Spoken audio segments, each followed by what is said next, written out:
Imagine if today was the day your idea changed someone's life. Imagine if you could help someone pay for college, help your community build a new playground, or help a child make it to that dream competition. With GoFundMe, it's all possible. GoFundMe is the world's #1 fundraising platform trusted by over 190 million people. Every week, ordinary people meet their goals and do extraordinary things. Your ideas matter. GoFundMe isn't just for emergencies. Want to raise money for your kid's soccer team or raise funds for a small business, a creative project, or event? GoFundMe helps you turn ideas into reality. And help adds up. Fundraisers you start for someone else raise up to 5 times more. So think right now, who could use your help? Change rarely comes from waiting. It comes from someone deciding, today I'll start. Don't wait for someone else to bring change. Today, start your fundraiser in just minutes at GoFundMe.com. That's GoFundMe.com to start your fundraiser. GoFundMe.com. This is a commercial message brought to you by GoFundMe.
Imagine if today was the day your idea changed someone's life. Imagine if you could help someone pay for college, help your community build a new playground, or help a child make it to that dream competition. With GoFundMe, it's all possible. GoFundMe is the world's #1 fundraising platform trusted by over 190 million people. Every week, ordinary people meet their goals and do extraordinary things.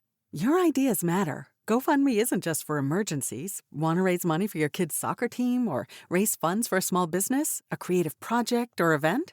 GoFundMe helps you turn ideas into reality. And help adds up. Fundraisers you start for someone else raise up to 5 times more. So think right now, who could use your help? Change rarely comes from waiting. It comes from someone deciding, today I'll start. Don't wait for someone else to bring change. Today, start your fundraiser in just minutes at GoFundMe.com. That's GoFundMe.com to start your fundraiser. GoFundMe.com. This is a commercial message brought to you by GoFundMe. Day waiting for you, darling, don't be afraid. I have loved you for 1,000 years. I love you for 1,000 more. Funny little... Imagine if today was the day your idea changed someone's life. Imagine if you could help someone pay for college, help your community build a new playground, or help a child make it to that dream competition. With GoFundMe, it's all possible. GoFundMe is the world's #1 fundraising platform trusted by over 190 million people. Every week, ordinary people meet their goals and do extraordinary things. Your ideas matter. GoFundMe isn't just for emergencies. Want to raise money for your kid's soccer team or raise funds for a small business, a creative project, or event? GoFundMe helps you turn ideas into reality. And help adds up. Fundraisers you start for someone else raise up to 5 times more. So think right now, who could use your help? Change rarely comes from waiting. It comes from someone deciding, today I'll start. Don't wait for someone else to bring change. Today, start your fundraiser in just minutes at GoFundMe.com. That's GoFundMe.com to start your fundraiser. GoFundMe.com. This is a commercial message brought to you by GoFundMe. Story about this song, but not as funny or downright strange as the story about what happened in front of my house last night. But I'll get to that in just a moment.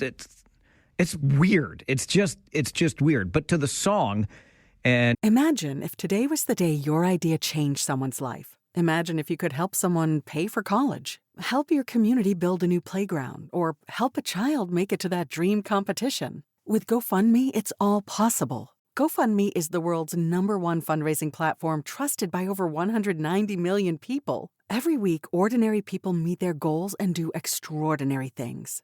Your ideas matter. GoFundMe isn't just for emergencies. Want to raise money for your kid's soccer team or raise funds for a small business, a creative project, or event? GoFundMe helps you turn ideas into reality. And help adds up. Fundraisers you start for someone else raise up to 5 times more. So think right now, who could use your help? Change rarely comes from waiting. It comes from someone deciding, today I'll start. Don't wait for someone else to bring change. Today, start your fundraiser in just minutes at GoFundMe.com. That's GoFundMe.com to start your fundraiser. GoFundMe.com. This is a commercial message brought to you by GoFundMe. Christina Perri with 1,000 Years as we start our show today with a love song, which is the kind of music that will fill our all request show here on this Friday.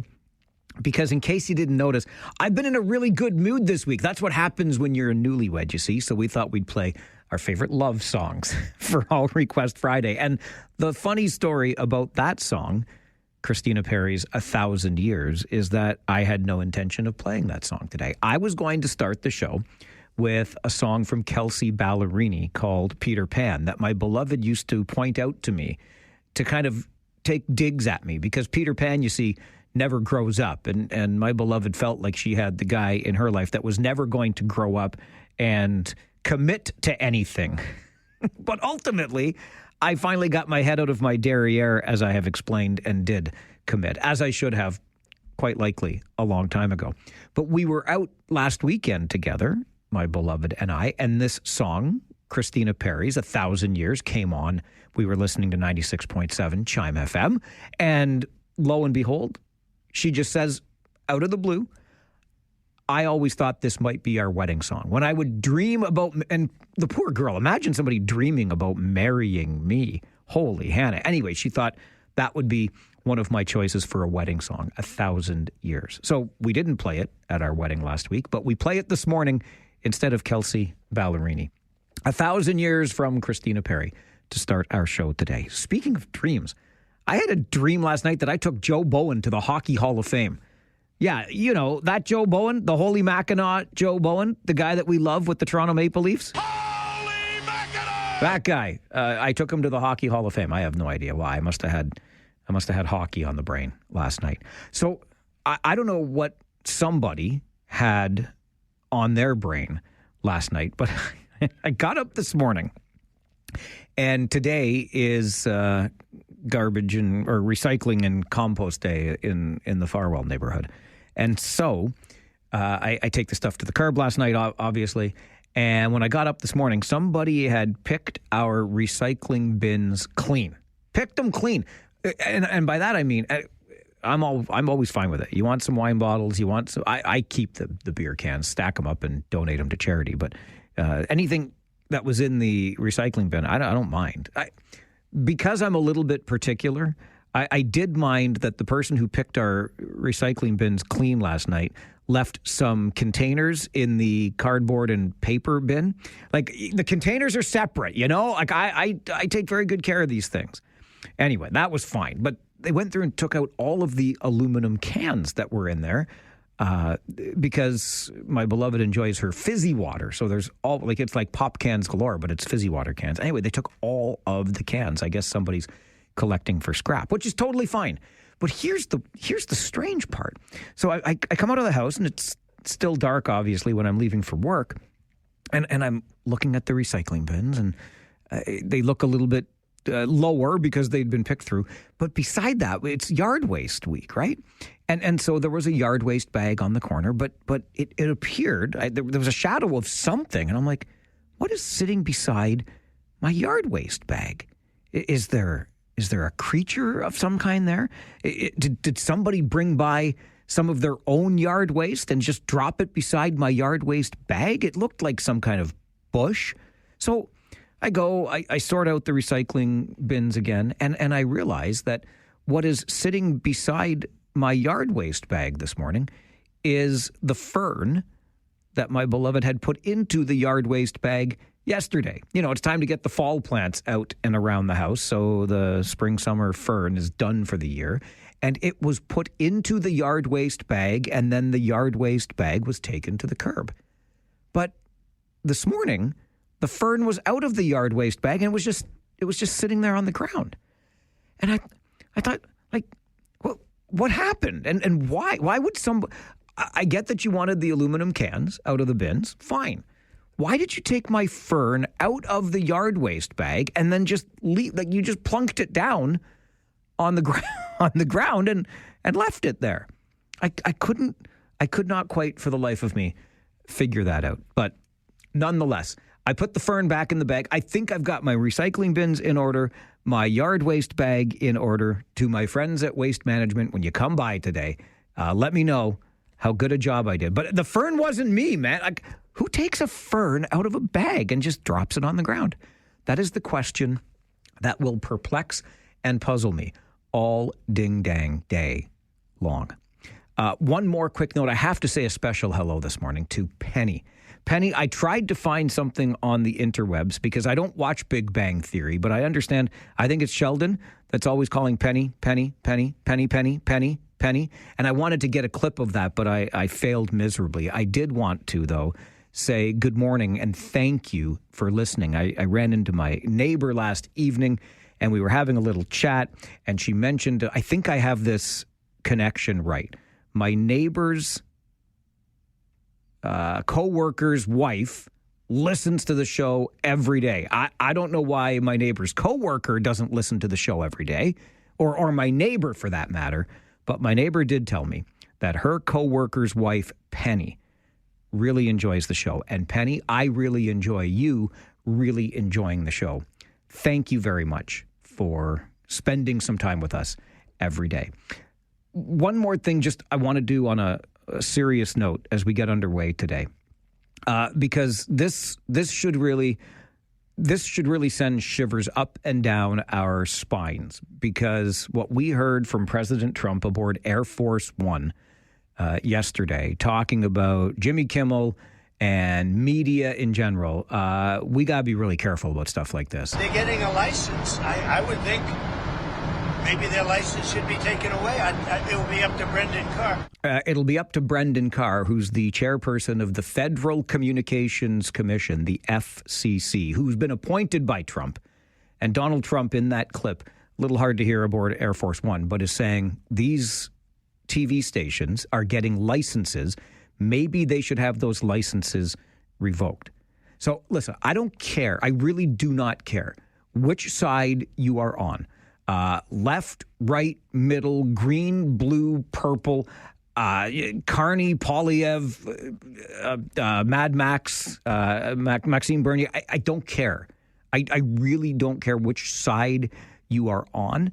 This is something that is beyond the pale, and we all have to condemn. Just think about that. The most powerful political leader in the world is suggesting that television stations not be granted licenses if they dare say something that is negative towards the administration. A quick story about that, if I may. I'll leave the names out. This is just occurring to me because I didn't ask if I could quote the individual, but I think it's fair that I share the story. I was just having a conversation within the last week or so with one of our local mayors. And this mayor said to me, really appreciate the work that you do. Keep it up. And I'm like, really though? Like, do you really appreciate? Because I was literally within the last 24 hours on my show being extremely critical of something that your city did. And the mayor said to me, yeah, I know. And that's good, because we need to be kept on our toes. We need to be held to account. And we need a show like yours to engage people in the issues. So that's what's happening here in the region. And that's a very good thing as far as I'm concerned. You're ding-dang right. We're going to criticize where criticism is warranted. My opinion might just differ on a decision that a council makes, as might yours. But we will say that. We will say it respectfully on this show, and we will not be shut down because of it. That is very concerning, what we heard from President Trump. We'll go to the phones. Jersey Bill is with us early this morning. Good morning, Billy. Yeah, well, I called for one reason. I want to congratulate you now because you're going to be covering and doing play-by-play for the people I call the boys of the last days of summer. They are indeed. It's not the end of summer until what, Sunday? But we're going to start hockey season tonight. That's just crazy the way all these seasons sort of bleed into one another these days. And I guess that's it. As sports takes a larger and larger role in our lives, it seems that the seasons just continue on. And of course, with hockey, after the regular seasons are over, you have all those international tournaments. And I guess if people don't want to maintain an ice sheet, they go to ball hockey or some other kind of hockey. And when you're not actually on the ice. But yeah, well, have a great time. I wish them the best. I hope Kitchener Rangers is successful in the summer, the fall, the winter, and the spring. Thanks, Billy. I really appreciate that. They're certainly successful in terms of the support they have in this town, and we're looking forward to getting the season started tonight. More on that coming up in your Farwell Show 5. Paul is on the phone this morning, too. Good morning, Paul. Good morning. How are you doing today? Good. Hey, listen. Have you read The Hitchhiker's Guide to the Galaxy? I have not. I should read that one. You should, because it explains exactly what is going on. Zaphod Beeblebrox. Oh, my goodness. Announced that he wanted to be the intergalactic president of the entire universe and everything. And when he made that announcement, basically it was fait accompli, whatever you say. He was going to get it. Because they needed the most outrageous person, and that was Zaphod Beeblebrox. He wasn't there to run the universe. He was there to distract from the people who are actually in control. Does that sound like anybody you can think of? No, and because, Paul, I'm not going to tolerate any excusing of what we've heard from Donald Trump, nor what we've seen from him. He is in control. He has people around him who also have considerable control, and it is far too authoritarian for my liking. I don't know. I think there's somebody behind him pulling the string. Not a chance. Okay, listen, and you can think that, and that's okay. I disagree, and again, I will say very firmly, there's no excuse making. There is zero excuse making for this. They're getting a license. I would think maybe their license should be taken away. It will be up to Brendan Carr. Mr. President, respectfully, you do not get to say that nor make that decision. You don't take away licenses from television stations who air content that is negative towards your administration. It's as simple as that. So I'm going to stand firm on that one for sure. All right, let's get to that Farwell Show 5 for this Friday morning. Number one, if you don't think there's anything to do around here, think again. It all starts tonight with Game 1 of the Kitchener Rangers season. The Rangers face off with former head coach Jay McKee and the Brantford Bulldogs. And if you can't make it to the Memorial Auditorium, well, don't you worry about a thing. We have got you covered here on 570 News Radio. The Harris Law pregame show gets underway at 6:30, and Josh Piercy and I have all the action through the game, not just tonight, but tomorrow night in Erie, and every night after that, because where the Kitchener Rangers go, we go, as 570 News Radio is your proud partner and official home of the hockey club. Number two, the Kitchener Rangers have launched Beyond the Boards this season, a brand new program presented by Explore Waterloo Region. Starting next week, Rangers fans will have the opportunity to take part in free, yes, FREE, free monthly guided tours of the Rangers' new facilities and the Kitchener Memorial Auditorium. Fans will be guided through the newly developed spaces and learn more about the history, culture, and future of Rangers hockey in Waterloo Region.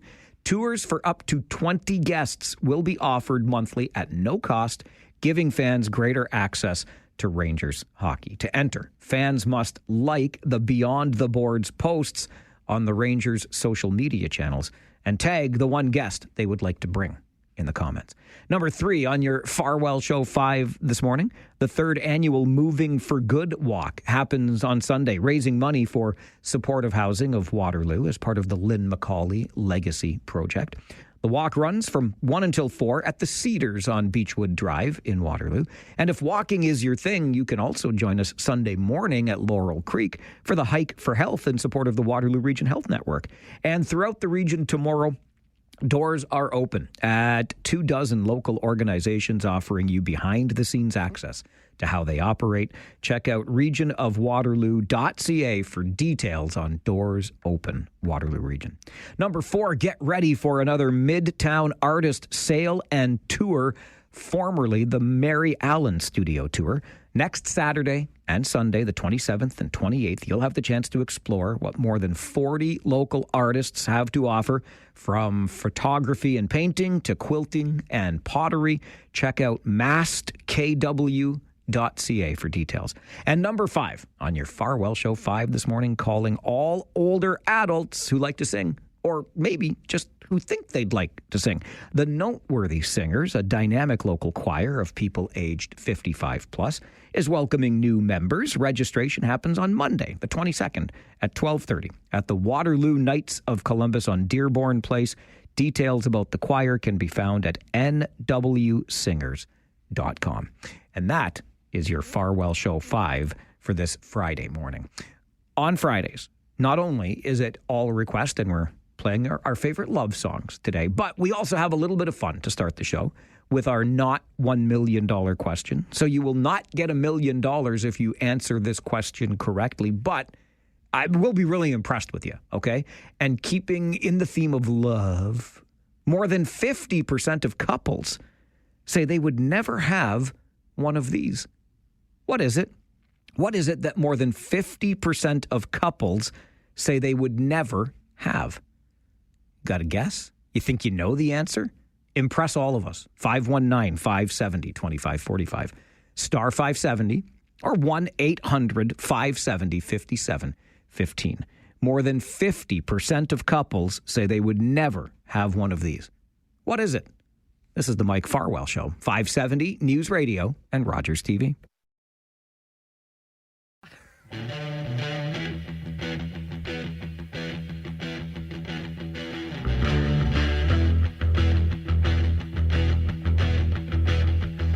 You need cooling, baby, I'm not fooling. I'm gonna send you back to schooling. Way down inside, honey, you need it. I'm gonna give you my love. I'm gonna give you my love. Oh, want a whole lot of love. Oh, a little bit of Led Zeppelin by request from Preston Paul, Farwell's Force member number 45. A whole lot of love as we're playing your love song requests on this All Request Friday here on the show. Fridays also mean your not $1 million question. And today we're asking you what more than 50% of couples say they would never have. Do you know the answer? 519-570-2545, star 570, 1-800-570-5715. Let's go to the phones. Monique, good morning. Good morning. What would more than 50% of couples say they would never have? I think it's sex toys. Sex toys? 50% of couples would never... Do you think, Monique, if we're being honest now, come on, because my mind, I'm not going to lie. I will not tell you a lie. I will never lie to you on this show. My mind went to the same place. I didn't doubt that. Why? What do you know that you're not saying this? But here's the question I want to ask in return. Like, do you really think more than 50% of couples say they would never have one? Because I think people are lying then. Oh, they probably are, but that's what I figure. Monique, I like the way you think because clearly we think alike. That's not the answer we're looking for, but thanks for playing along. Thank you. Enjoy your day. It's not. Oh, and look at that. And Bill had been on the line the whole time, and he just dropped off the line. So, Bill and Monique and I were all thinking the same thing or along the same lines, but that's not the answer. More than 50% of couples say they would never have one of these. Andre, what is it? Well, I would say happy Friday, Mike, and I would say a divorce. Oh, you see, Andre, that's beautiful. That's a beautiful sentiment because Go Rangers! that's also a beautiful sentiment. Go Rangers. I love all of that because it's been like, have you noticed the good mood all week long? I can't get upset. We're playing love songs today. Andre says more than 50% of couples would never have a divorce. I wish that were the case. I think statistically we're right around that mark, aren't we? But that's also not the answer we're looking for, Andre. A very good guess, though. Anissa, good morning. Good morning, Mike. How are you? I'm very well, thank you. How are you? I'm good. I Good. haven't emailed in a while, so it's been pretty quiet. You have been, but you're here on the phone now, and I'm glad to hear from you this morning. I am. My guess is going to be a joint bank account. Ooh, I like that one a lot. Not the answer we're looking for, but excellent guess. I'll give you the answer before 10, I promise. All right. Thanks, Anissa. Good to hear from you. It's funny because in the Farwell household, we were just talking about finances last night. It's not a joint bank account. More than 50% of couples say they would never have one of these. Dennis, do you know what it is? Good morning, sir. How you doing? Good. I'm great. How are you? Fantastic. Good man. I'm going to say a child. Ooh, you know what? Now, I see, again, I like what you're thinking because we look at birth rates these days, right? Definitely declining. Excellent guess. Not the answer we're looking for, though. Alrighty. All right. Thanks, Dennis. Appreciate you playing along. We'll get you the answer before 10, or maybe Greg has the answer this morning. Greg, good morning. Good morning, Mike. More than 50% of couples say they would never have one of these. What is it? Prenums. Oh, a prenup.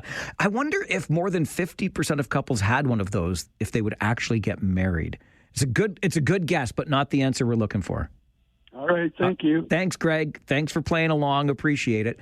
Let's go next to Maureen. Maureen, good morning. Good morning. I missed Dennis's answer. I don't know if I'm going to repeat, but I say a child. That's exactly what Dennis said. Oh, did he? Okay, Yeah. well then second would be a vacation. Oh, my goodness. I hope couples are having vacations, more than half of them. I know, but times are hard and vacations are luxuries. It's a very good point, Maureen. Not the answer we're looking for, but thanks for playing along. Okay, thank you. Bye-bye. Bye-bye. Okay, I'm going to tell you this. Not only will I give you the answer before 10, but Maureen and Dennis, they are barking up the right tree here. The answer is not have a kid, but you're in the ballpark for sure. You're probably like mid-center field with that guess. More than 50% of couples say they would never have one of these. You can keep firing off guesses via email to mike@570news.com. I'll give you the answer before 10, I promise. And right after this update from the 570 News Center, we're going to talk about a buddy league with benefits. It's a great story coming up on the Mike Farwell Show, 570 News Radio and Rogers TV. Imagine if today was the day your idea changed someone's life. Imagine if you could help someone pay for college, help your community build a new playground, or help a child make it to that dream competition. With GoFundMe, it's all possible. GoFundMe is the world's #1 fundraising platform trusted by over 190 million people. Every week, ordinary people meet their goals and do extraordinary things. Your ideas matter. GoFundMe isn't just for emergencies. Want to raise money for your kid's soccer team or raise funds for a small business, a creative project, or event? GoFundMe helps you turn ideas into reality. And help adds up. Fundraisers you start for someone else raise up to 5 times more. So think right now, who could use your help? Change rarely comes from waiting. It comes from someone deciding, today I'll start. Don't wait for someone else to bring change. Today, start your fundraiser in just minutes at GoFundMe.com. That's GoFundMe.com to start your fundraiser. GoFundMe.com. This is a commercial message brought to you by GoFundMe.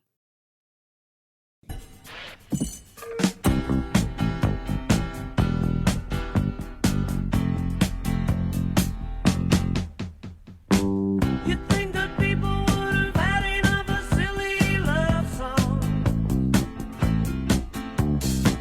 But I look around me and I see it isn't so. Some people want to fill the world with silly love songs. We are filling the world with silly love songs today on your All Request Friday Love Songs edition. And that request by our good friend Double O George, Farwell's Force member number 00. And George wanted to hear Paul McCartney and some silly love songs on this All Request Friday. I'm so glad we get the chance to tell you this next story, because it's the kind of story I think you need in your day every day, particularly, let's say, on Friday. It's about the Buddy League, which is a baseball league that operates in the region and gives everybody, and I do mean everybody, that's the emphasis here, a chance to play. Steve Kovacevic is the father of one of the Buddy League players and joins us to talk more about it. Steve, thank you very much for making the time. Good morning. Good morning. Thank you. Thank you for having me. I appreciate it. Absolute pleasure. When I read the story about Chase and Buddy League, I loved every bit of it. And if we could start maybe with a little more of Chase's story, Steve. I know he's gone through a cancer diagnosis. How did that all impact the family, and how's Chase doing today? Yeah, so it's, as a father and anybody who's got kids, finding out that your child has any kind of a sickness is something that just impacts you, that, there's no real words to describe how you feel. But it started off in about 2021. We noticed some issues with he was having some mobility issues and some pain in his back, and it kind of progressed, and we ended up having to go to McMaster University and did some MRI tests and whatnot, and they ended up finding about an 8-inch tumor that had kind of attached itself to his spine. And so there was immediate surgery that needed to happen, and about 8 months worth of recovery so that he could learn how to walk all over again. The tumor had impacted his ability to move his left leg. So it was a long process to get him back to walking. It went from being in a wheelchair to a walker to crutches to the point where he could actually just walk on his own.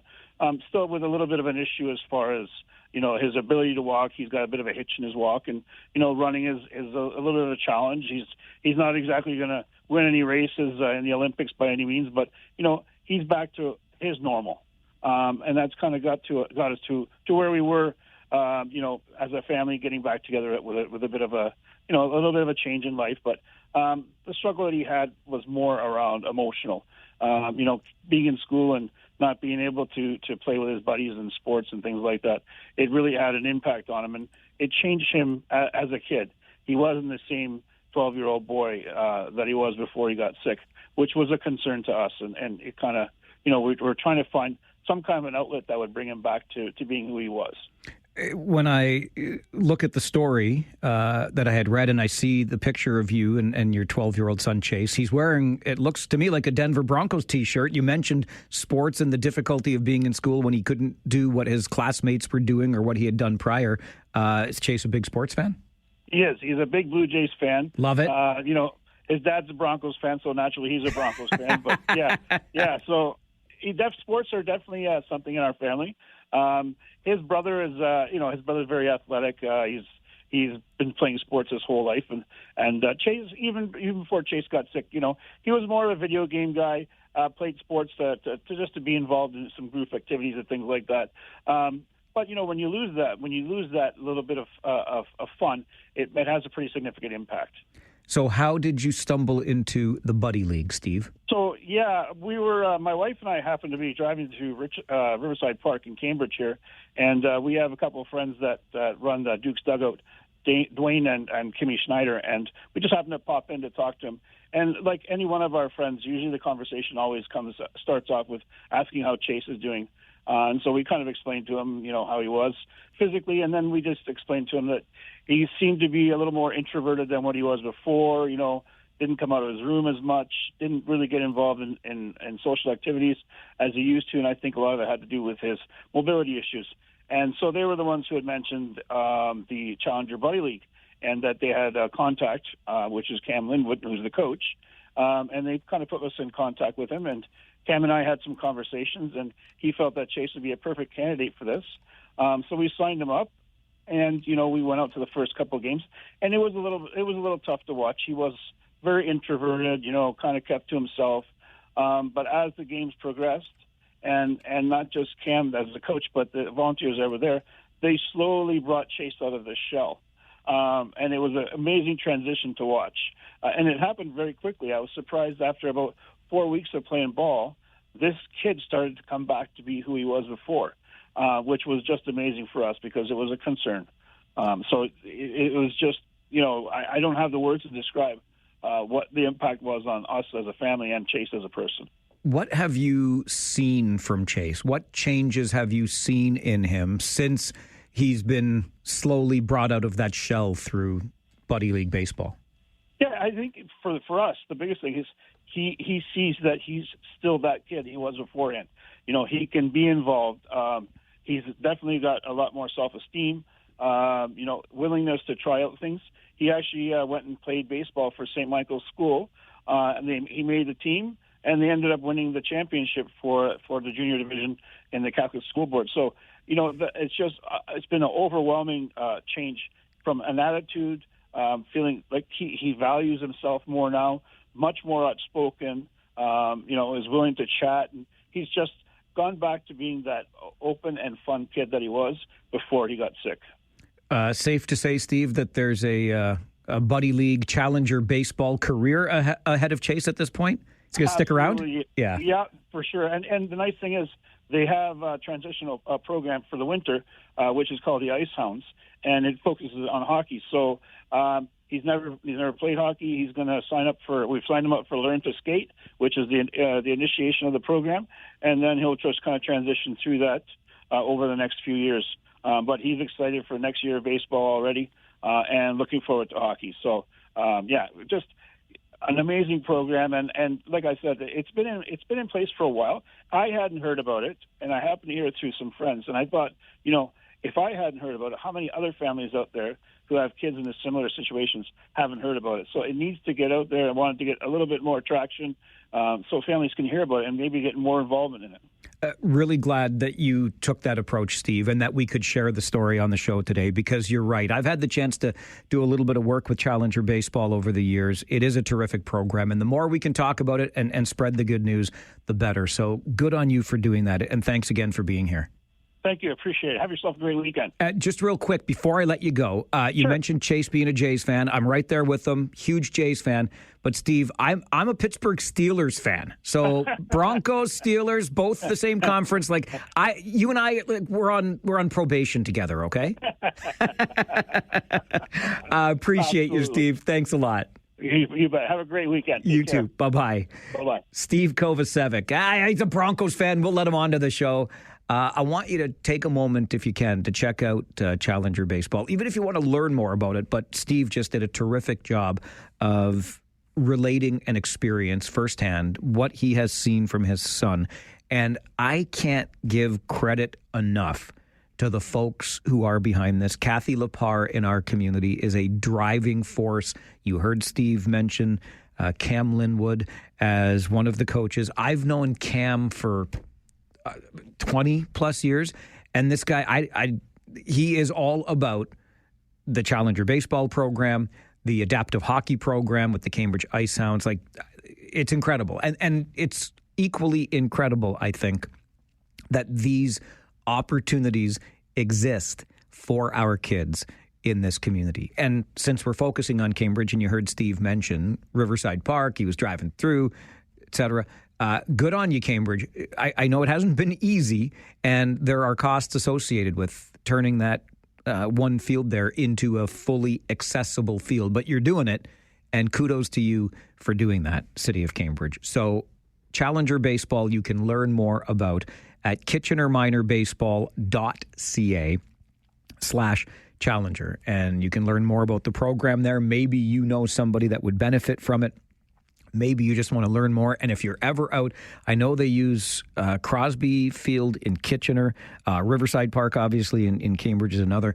If you ever see a game happening on a Saturday or Sunday morning, stop and check it out for a little bit, because what this league brings to these families and these kids in particular, because it caters to those who have physical or developmental disabilities. It's absolutely incredible, and I'm glad we could share that story on our show this morning. We'll take a break. When we come back, a rally earlier this week in support of proportional representation. Do you remember when the former Prime Minister said, the 2015 election would be the last contested under first past the post. Do you know how we're still doing our elections in this country? Under first past the post. We'll talk to the folks who would like to see that change next on the Mike Farwell Show. This is 570 News Radio and Rogers TV.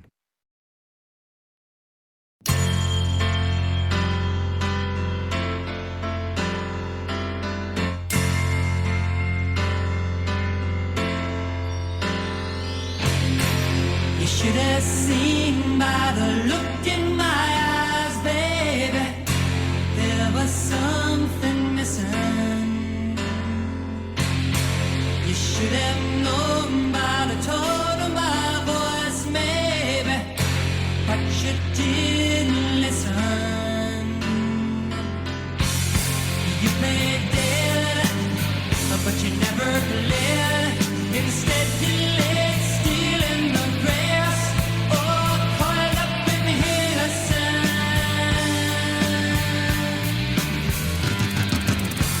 And no, I know all about those men. A little bit of REO Speedwagon on your All Request Friday Love Songs edition. That's Keep On Lovin' You by request for Denna and Randy on our show. All Request Friday Love Song edition. There was a rally last weekend, Sunday to be exact, called Better Late Than Never. The rally was hosted by Waterloo Region for Proportional Representation Now. And one of the organizers of that organization, Haylene Chow, joins us on the show this morning to talk more about it. Haylene, good morning. Good morning. Why are you interested in proportional representation? Well, I think after the last two elections we've had this year for both the Ontario level and federal level, everyone's sort of realized and seen through, the various pie charts that have come out since then, just how unfair the system is, right? Let's take Kitchener Centre, for example. There was almost an exact three-way split between the Liberals, Greens, and Conservatives there, and just by 200 votes, the Conservatives now get to lead, right? That leaves 60% of the people in Kitchener Centre feeling like their vote didn't matter, feeling like they're not being represented by the person who's now their MP. So this can lead to all sorts of things that cause all sorts of other problems with society. People feeling like there's a greater split between us than there is, people creating disillusionment with the system and losing their interest in voting or politics altogether. And that's why we sort of created this group, to give us hope for a change, for a system that actually represents people. So I think we've grown accustomed to the first past the post system. I mean, I hope we have. It's the only system we've been using for almost 160 years. And that basically says the person that gets the most votes in a particular riding wins, and then that individual gets the seat for the party. And if they get enough of those seats, they end up forming the governing party. How would proportional representation work? So just so folks understand. Yeah, absolutely. So we're advocating for a made in Canada voting system. So one that takes the benefits of having local representation, but also accurately reflects the voting share. I believe the title of that is called Mixed Member Proportional Representation. And so what that means is that we would split up the seats so that there's still local representation, and those could happen on the traditional first-past-the-post system, but then there would be top-up seats that could allow for the actual seats within Parliament to reflect the voting share of the entire country and the population. Now, that's not a perfect solution, but it would be a much better one than we have now. So that's just one example. There's also things like ranked ballot that we could use to make the system more representative of what the people want. And so what we're really advocating for here is for a citizens' assembly to take a look at all the different options that are available to us and propose the solution that would bring the best benefits to Canadians, ideally before the next federal or provincial election. I can certainly get behind that idea of a citizens' assembly, and probably like you, Haylene, we thought maybe we were getting that back in 2015 under Liberal leader Justin Trudeau. He said it would be the last election contested under first past the post, and that promise was broken. How did you feel about that? I think a lot of people were very frustrated. You know, I remember voting back in 2015. It was one of the first elections I was able to vote in. And that was one of the promises that made me really excited about voting for them, because I thought, okay, we're talking about real, solid change in Canada that can bring about great benefits for everybody, no matter what party you're from. And when he was leaving office, he said, that's my biggest regret, right? And so I think there's a recognition here everywhere that the system is not working and that we need to fix it. It made everyone feel frustrated, I think. But what it also highlights is that there is cross-party support for this everywhere across Canada. And as long as and that's why we kind of formed this group, right? To make sure that elected officials know that Canadians still support this and that they should still move forward on this. You had your rally on Sunday. You mentioned the group, Waterloo Region for Proportional Representation. So you're organized to some degree for sure. Are you making progress on this? Getting any traction, Halen? Oh, absolutely. The rally was really a wonderful way to show show our support, come out and say, we're here, we're ready to mobilize, let's all combine our forces together to make change, right? We had a wonderful lineup of speakers that crossed party lines. We had people from the Greens, people from the NDP, but we also had a variety of local organizers attend who have been involved in the community for many, many years and are really experienced with mobilizing people. The great thing about this issue is that people already agree. You know, I've been out there at booths explaining proportional representation, and it used to be that I had to make the case for it. And people are already on board now, right? It's really just about mobilizing to make sure that people know how to make their voices heard. And we're really starting a great movement here. We've got lots and lots of traction, lots of people signing up for our mailing list. And the first rally is just our first rally, right? There's many more to come, and there's many more actions that we can do to let our MPs and MPPs know that we want change. I look forward to future conversations. Keep up the great work, and I appreciate you joining the show today. Thanks for being here. Absolutely. Thank you so much for inviting me, and it was great to chat with you too. Enjoy your day. Bye-bye.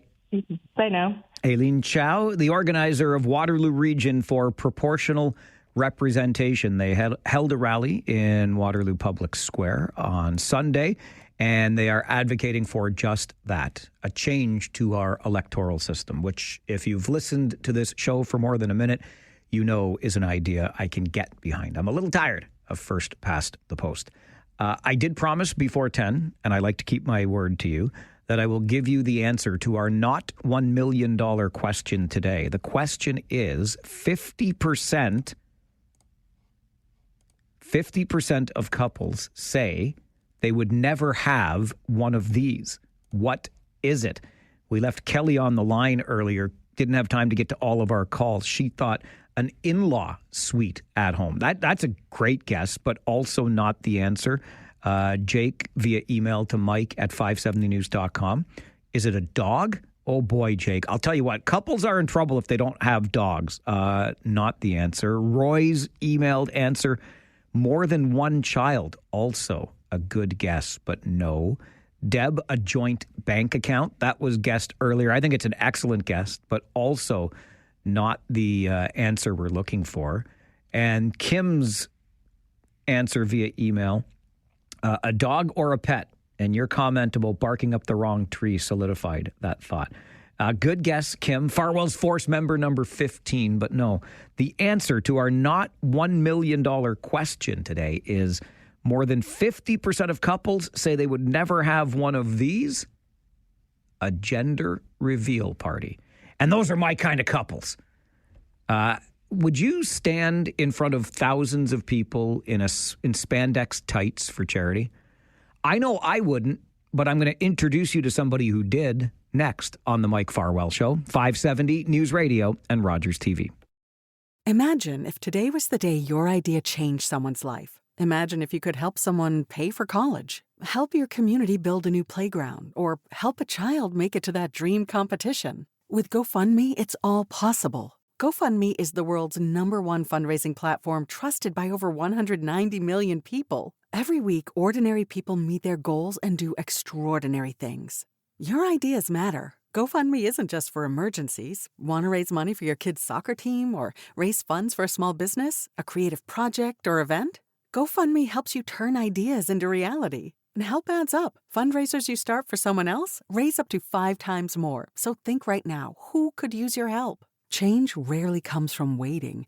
It comes from someone deciding, today I'll start. Don't wait for someone else to bring change. Today, start your fundraiser in just minutes at GoFundMe.com. That's GoFundMe.com to start your fundraiser. GoFundMe.com. This is a commercial message brought to you by GoFundMe.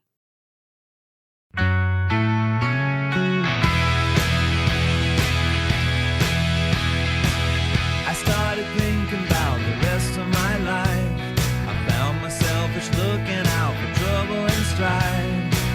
Someone with whom I'll spend the rest of my days. But if I ever said I wasn't set in my ways, well then I guess you caught me lying to myself. What kind of fool doesn't think about it? What kind of fool doesn't think about it? You have to be a fool not to think about it. Am I gonna settle down? Am I gonna be? A little bit of Sloan and Rest of My Life by request, a little bit of Canadian content, by request of our next guest who sits in studio with me this morning, none other than Scott Hamilton, who's the Ward 7 councillor in the city of Cambridge and one of the bravest people I know. And you'll understand why in just a moment. But good morning to you, sir. Good morning, Mike. How you doing today? Top shelf. It's a Friday. It's a game day. Everybody's pretty excited Go around Rangers. here. So absolutely. Congrats. And there was method to the madness of choosing Sloan as the artist for your request today. It's two-pronged, two sides of that coin. So the first side is, of course, we're coming on today. I'm coming on to talk about my venture as Captain Canuck at Fan Expo. And I asked myself, what song would Captain Canuck want to request? And he would want good Canadian content. The other side of that coin is Sloan is actually playing in Cambridge tomorrow night in Galt at Festufall. And I, being the responsible parent that I am, because my beloved and I, we could not find a sitter for tomorrow. So we are doing the responsible thing and getting our 4-year-old and 7-year-old headphones, and we are taking them to see Sloan Beautiful. in Galt. Yeah. That is a parenting win as far as I'm concerned. Fingers well done. crossed. I think my first festival was Edge Fest when I was in high school. Okay. So my 4-year-old daughter's first concert will be Sloan in Cambridge. Fantastic. Poetic. I love it. And I love that Sloan's in Cambridge. It's going to be a beautiful night at the festival in Galt and lots of things to celebrate in Cambridge, which maybe we'll touch on as we wrap up today, Scott. But you mentioned the reason that you're here. And the T-shirt, I was going to wear my Captain Canuck United Way T-shirt today, and I'm sorry I couldn't because it's also Rangers game day, and we're the home of the Rangers, so I had to wear my Rangers golf shirt. I'm sorry I trumped Captain Canuck. I'll let it slip this one Thank time, you. Mike. Okay. I promise I'll make that one up to you. No worries. Let's take it back a couple of steps to your love affair with, introduction to Captain Canuck and who this truly Canadian superhero is. Can you give us that background? Sure. So I grew up, Mike, doing two things, playing sports and reading comics. And when I was younger, I learned to read Spider-Man, X-Men, and reading Captain Canuck. And Captain Canuck was created in 1975 by Richard Comley. And he went on to become the first independent Canadian comic book that was very successful in the United States. Very first independent comic book that was in full color, developed a massive international fan base, and actually went on in the 90s to be Canada Post's most popular postage stamp ever, was the Captain Canuck stamp. So it developed this massive kind of pop culture cult following. Flash forward to earlier this year, as you mentioned, I met the creator of Captain Canuck. I worked with a publishing house in Toronto called Lev Gleason, and we developed a T-shirt, Captain Canuck T-shirt, to sell where all proceeds would go to charity. I'm wearing that shirt right now. It's actually, the new variant is for sale in the merch room in Galt. So anyone out there, Google merch room Galt Captain Canuck shirt. You can buy a Captain Canuck T-shirt for charity today. I got a strange text from the CEO of Lev Gleason Publications one Saturday in May where he said, "Scott, we found it." And I said, "What?" He said, "The original Captain Canuck costume."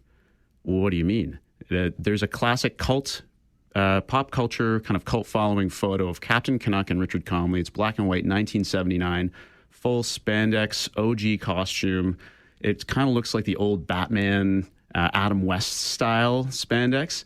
And that costume was lost. It disappeared. And Fadi Hakim sent me a text saying, we found it. After 46 years, it was lost in storage, and we need someone to wear it. And he said, you're about the right height and build. Will you do it? And I said, on one condition, if I am putting on spandex from the 1970s, we have to use it to raise money for charity, because that's what Captain Canuck would want, to help people with this. I absolutely love that. And we're going to come back to that in half a moment. But what does Captain Canuck do? What's his superpower? Does he like spray maple syrup from his wrists like Spider-Man sprays webs? That would be a wonderful superpower in Canada. So, yeah. There's a great, actually, few pages of this. There's a resurgence of Captain Canuck comics that came out around 2010 and 2012, all written by Canadians, drawn by Canadians, produced in Canada. So I suggest everyone go out there and check them out. But there's a great sequence where Captain Canuck is saving a bunch of people. And they say, well, what do you do? Do you fly? Well, no. Do you see through walls? No. Do you shoot lasers? Well, no, I don't. So what do you do? And he just says, I help people. I protect people. So he's got the classic attributes, super speed, super strength, super smart. But ultimately, he protects people and he helps people no matter what. And that's a superhero mantra I think we can all get behind in our lives. Absolutely. It's a terrific mantra. Superhero or just everyday average Joe or Jane in the region of Waterloo. So back to the costume now. You get the text, we found it. 1970s era spandex. Did the costume need any updates 50 odd years later? Oh, it was filthy, right? It sat in storage for 50 years. And so I took it to a few places around Cambridge. They fixed it up for me. They cleaned it, first class alterations in Galt. They were fantastic. They did a lot of work on it. I had to watch what I ate, what I drank. I had to up my exercise routine because, Mike, when you put on spandex from the 1970s, there's nowhere to hide. So when you watch a superhero movie these days, there's CGI, there's plastic components of the suit shaping that figure. Nope, not in this case. Like it's full on. And there was some pressure to wear the suit because of this massive Canadian and international following. It's like, I've got to rep the part. I've got to look legit. You got to have to try and represent the character to the best of your ability. So I had to adjust my lifestyle, how I ate, how I exercised. So it was a bit of a transition. It was some pressure, and hopefully it worked out. And I wore the suit for the first time in June. There was a 50th anniversary celebration in Toronto. Richard Comley was receiving a Lifetime Achievement Award. They wanted me to wear it to that, and I did. And I raised a little bit of money for charity, just with the charity box, asking for photos. But the big opportunity came where after that, they said, okay, Scott, the big event, if you want to, is Fan Expo. Will you wear the suit again to Fan Expo in Toronto? And it's a huge event for anyone that goes. All the buildings in Metro Toronto Convention Centre are full. Over 100,000 people go. So will you go in front of all these thousands of people and rock this spandex all day? And I said, yes, if I can raise money for charity to help people and if we set a goal. And originally the goal that was set by Fadi and Richard, they said, well, if you're getting donations from people walking around, you take a photo, they drop a couple bucks in the box, $1, $2, $3, maybe $1,000 is reasonable. And I said, okay, if you say one, let's go two. $2,000 is our goal. So we'll see if we can hit that. I'm curious as to, again, I'm just going back a little bit, but when you take an adult-sized spandex suit into a cleaner or a tailor, what kind of reaction do you get? It was funny because when I first walked in with it, I think it was around like prom season. So everyone working in the alteration, in first-class alterations in Galt, everyone behind the sewing machines are working on prom dresses and suits. And they're busy, so their eyes are just focused on that sewing machine. And you walk in, you say, I think I have something you've never seen before. They say, oh, no, we've seen it all. We've been around for a long time. Everyone's working away. And then I remember taking the suit out. And I have a 1970s iconic superhero costume. And suddenly all the sewing machines stop. And all the eyes kind of pop up and say, wow, we've never seen that before. So it was interesting, having to try that suit on and walk out from that dressing room and having all those eyes kind of look at me being like, you're right, we've never seen this before. Oh my gosh, I love that image so much right now. Okay, so dramatic lifestyle change. Yep. And the ambitious goal of doubling the first fundraising amount of $1,000 that was put out. And 100,000 people in this convention center where you're going to be standing in a spandex suit. We'll find out what those lifestyle changes were like and how it felt, and if Scott reached that $2,000 fundraising goal, as we continue our conversation with Captain Canuck, a.k.a. Scott Hamilton from Cambridge, on the Mike Farwell Show this morning. 570 News Radio and Rogers TV.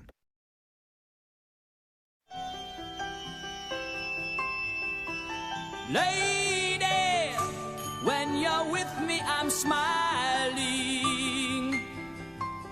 Give me, whoa, whoa, whoa, your love. Your hands build me up when I'm sinking.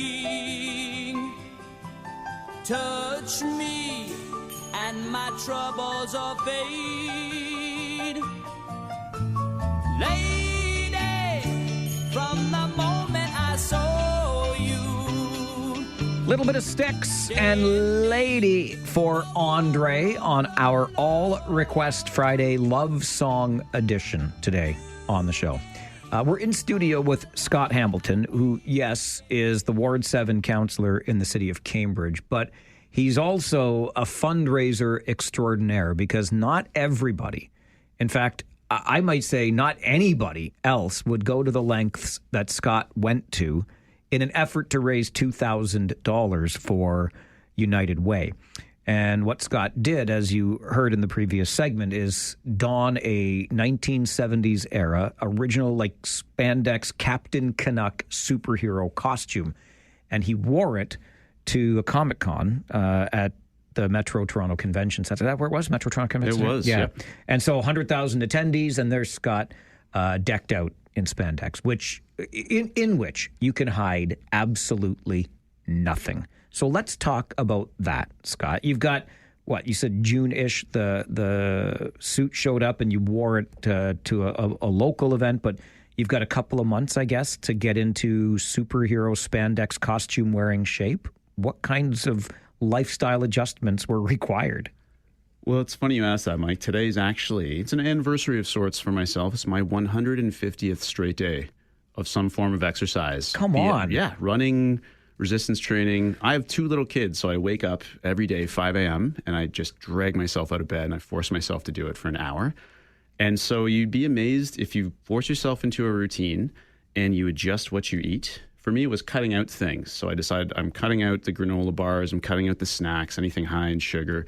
It made a huge difference. Just changing how you move, how you eat, and just your mentality, saying a little bit every single day will add up over time. And I feel like it did. I did the best I could to try and represent like a superhero that's clearly drawn wildly out of proportion with unrealistic expectations of body image. But I thought this will give me an opportunity to kind of set a goal to test myself physically and maybe get a little fit and have some fun and raise money for charity in the process. But it was tough to maintain that consistency because even on vacation, like I went to the Yukon. My brother and I took a trip to the Yukon. We've been dreaming of doing it for decades. And I was like, my brother's name is Trevor. I said, Trev, I can't break the routine. I can't ruin the streak, the exercise streak. So I was that guy jogging along the Dempster Highway near Tombstone National Park with bear spray saying, can't break the streak, can't break the streak, right? Go back to your campsite. Like I found rocks to lift. So I would do my resistance training with rocks, just there lifting. So having that mentality, it was a test and hopefully I passed it. But we did get the numbers at Fan Expo that I was hoping for. So I think it went well. All right. So 150 consecutive days of exercise, some sort of movement and or resistance training. Have you allowed yourself, because my ears perked up when you talked about what you gave up, granola bars, etc. Listen, and I'll be honest, I've been trying not to get into a spandex costume, but I'm just trying to move a little bit more. I still like my United Wave ale from our friends at Wave Maker in Cambridge. I drink it for charity, Scott, and you can too, by the way, till the end of the year. 50 cents from every can is being donated to United Way, Waterloo Region Communities. I like my sweets, so I'm going to the hockey game tonight. There will be chocolate chip cookies in the media room, and I will likely have one. Have you also for 150 days, like, do you give yourself any little cheats? Yeah. Okay. As the great Steve Nash once said, I take my sugar in the form of beer. And so I don't condone nor condemn the consumption of adult beverages, Mike. Right? It's the responsible choice of every adult. But I'd say that was where I would let myself slide on that one a bit.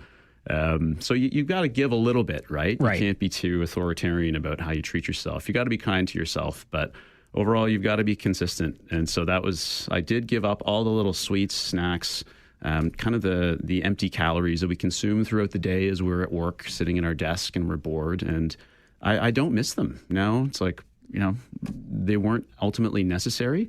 But you're right. I do enjoy once in a while a good United Wave, which is at Wavemaker Brewery in Preston. And yes, if anyone goes in there to purchase a 6-pack, 50 cents from every can of United Wave goes directly to United Way to support local charities in need. So that is, I think, an adult beverage worth consuming. Absolutely agree with that. So your goal of $2,000 by having people what happened at Fan Expo? I'm sorry I called it Comic Con earlier, but what happened at Fan Expo? Yeah, it's wild. So it's the whole Metro Toronto Convention Center, like it's a zoo, and they were having special events because Back to the Future was having a big celebration. So you had Marty and Doc there taking photos and doing videos.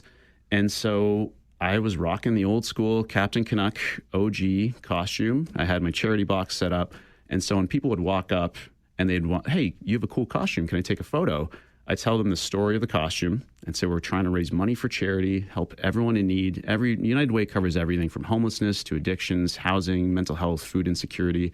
Once they realized that it wasn't some reproduction costume, it wasn't something I bought off a shelf. This is the original Captain Canuck costume that was worn in all the photos, and now it's back in action. People were really excited to take those photos, and most of them did donate, which was really heartwarming.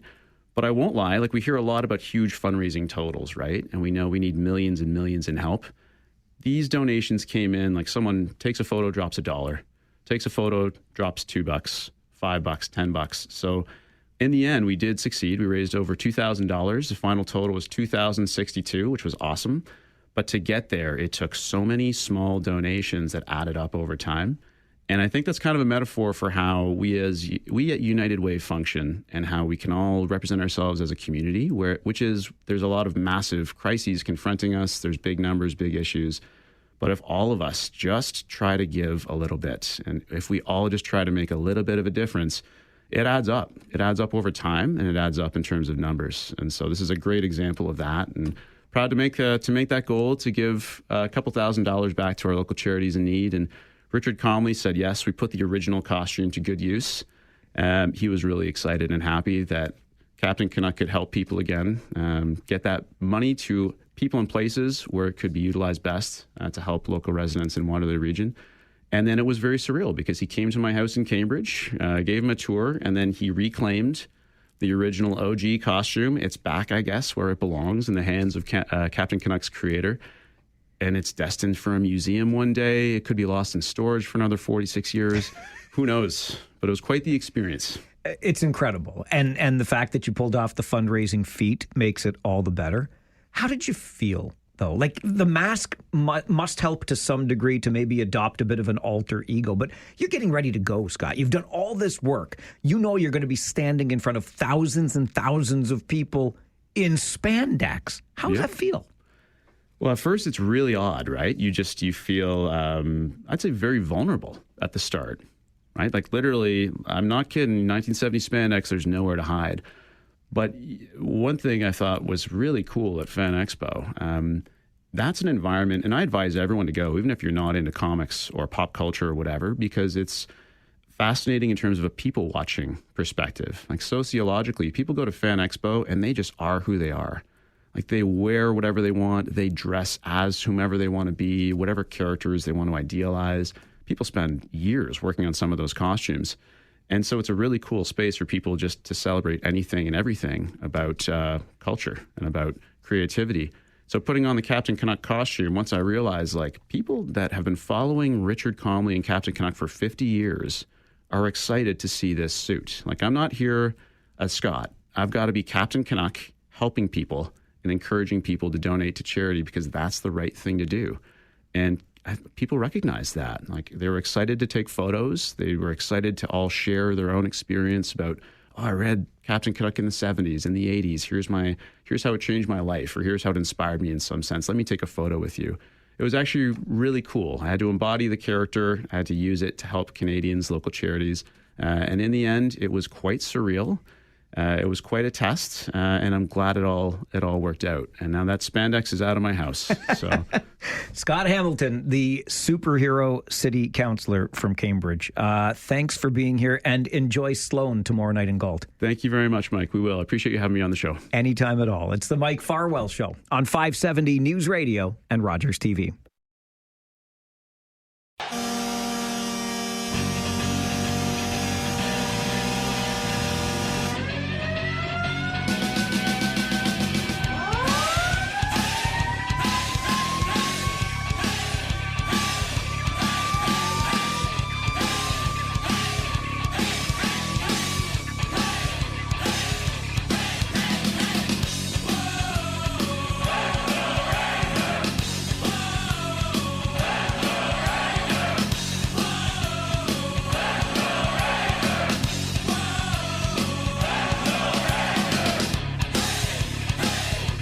That is the sound you will hear when, and I do mean when, the Kitchener Rangers score a goal tonight. A new season is upon us. The Kitchener Rangers facing the Brantford Bulldogs as the 2025-26 season gets underway at the Memorial Auditorium.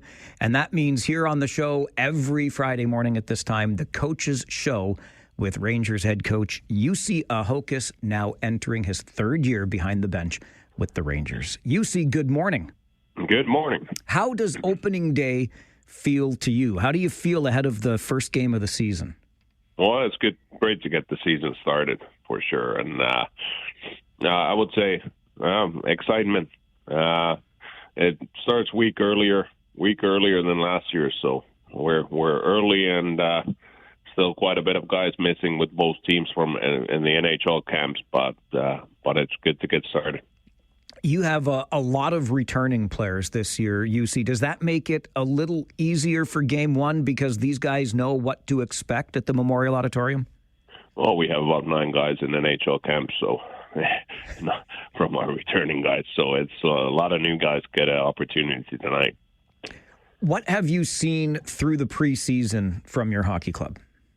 Well, all in all, we got to see our new players and who's played well, and guys been able to jump in bigger roles. So all in all, we've done well. It's more been in the practice and how we've done, and we've done okay.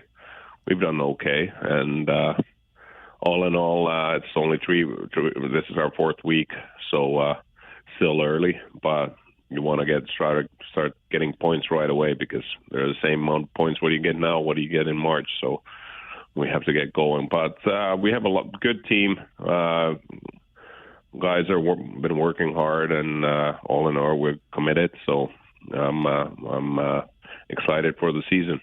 You talk about this being just the 4th week, Jussi. What do you do to get the team ready for regular season games? Well, of course, we go through our systems, and it's been also quite a bit of physical, just an all-in-all battle, skating drills just to get the guys in. Again, they're in shape when they come, but get to game shape, and that's a little bit different. So that's a big difference. And I thought we've had a good preseason, and I'm happy and excited to get the season started. So, but it's the normal thing, like to get the season. We have to have our systems and our identity and how we want to play and our culture, and that has to be dead on from. We want to get it going from the day one.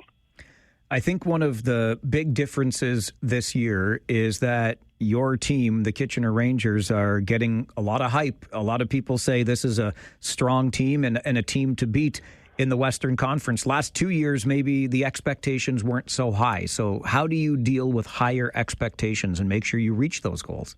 Well, these guys are young. They're still young boys, so let's go just day by day and work hard and get better 1% at a time. Like, it doesn't really it doesn't. You still have to play the games and you have to do the work, and it doesn't, like we've seen many times in junior, that it's not the roster what makes the team. It's how the team works together and plays together and commits together. So we have a new season again, and we have to keep building on what we did last year and keep going. And still, we didn't win anything last year, so there's a lot of work.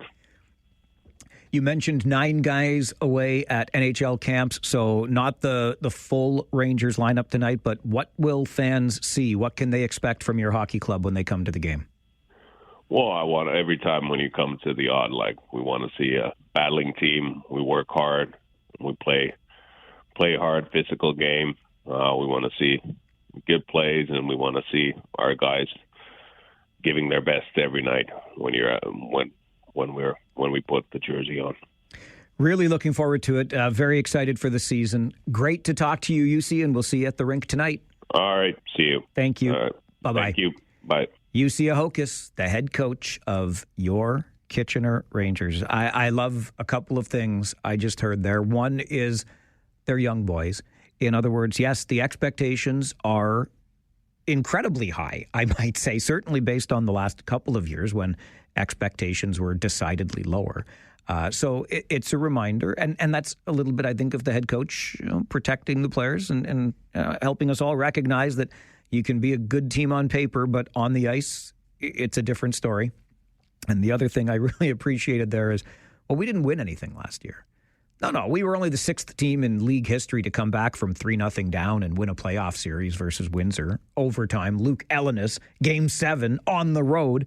No big deal. But, I mean, essentially, he's right in the sense that there was no banner raised at the end of last season. So there you go. And will the Kitchener Rangers raise a banner this season? That remains to be seen, but it all gets underway tonight versus the Brantford Bulldogs. It'll be a 6:30 Harris Law pregame show right here on 570 News Radio. We're breaking in the new guy, Josh Piercy. He and I will be in the David Schooley broadcast booth to get coverage underway at 6:30. The puck drops just after 7. There will be a big introduction for the players, I know, because it's the first game of the season at home. We'll bring you all of that audio from inside the rink and then all of the action leading right through, of course, post-game coverage. Kitchener Rangers, Brantford Bulldogs, a new season of Rangers hockey underway here on your home of Kitchener Rangers hockey, which is 570 News Radio. The Rangers may be starting tonight, and many other teams as well, but the OHL season actually got underway last night. North Bay, a 4-2 win over the Oshawa Generals, and the Peterborough Petes, a 6-3 win over the Brampton Steelheads. So a couple of doublings, 2 Eastern Conference games. North Bay beats Oshawa 4-2. Peterborough beats Brampton 6-3 as the league got underway last night. And the Kitchener Rangers tonight, home to the Brantford Bulldogs, one of 8 games. So 16 OHL teams in action tonight. When you're at the Odd, or really, even if you're not at the Odd, you can tell a friend about this anywhere in Ontario because there is always a 50-50 raffle. And wait till I tell you what happened way down east on the Rock last night in Newfoundland, where the Newfoundland Regiment played their first ever game in the Quebec Maritimes Junior Hockey League. A wild story about a huge 50-50 jackpot. But it's Super September here in Kitchener with Rangers Reach and the 50-50 raffle. When I checked yesterday, it was more than $15,000, and the draw will be made tonight. So we'll check in on that, tell you that great story from Newfoundland, and get you all ready for tonight's game. Stay with us on the Mike Farwell Show, 570 News Radio and Rogers TV. 570, 5715. And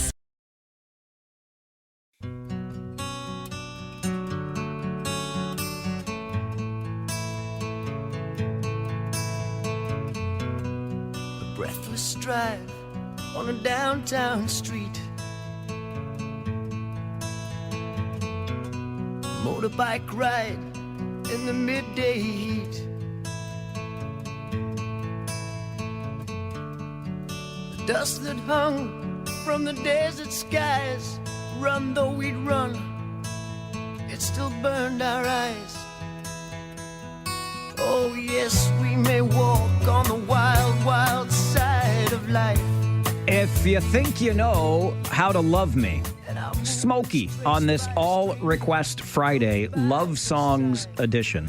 Terry wanted to hear that one, if you think you know how to love me. And so there you go. All Request Friday means your request is our command. Just want to quickly go back to the Rangers on the ice tonight. We just talked to head coach UC Ahokas, and I had sent a message just before 10:30. Got the response because the Rangers treat me pretty darn well. Oscar Hemming, who is an import player, some are already saying buzzed that he would go in the first round in the next NHL draft next June. So highly skilled, highly touted prospect, but the paperwork not yet finished. So Oscar Hemming will not be in the Kitchener Rangers lineup tonight, just so you know when you go to the game.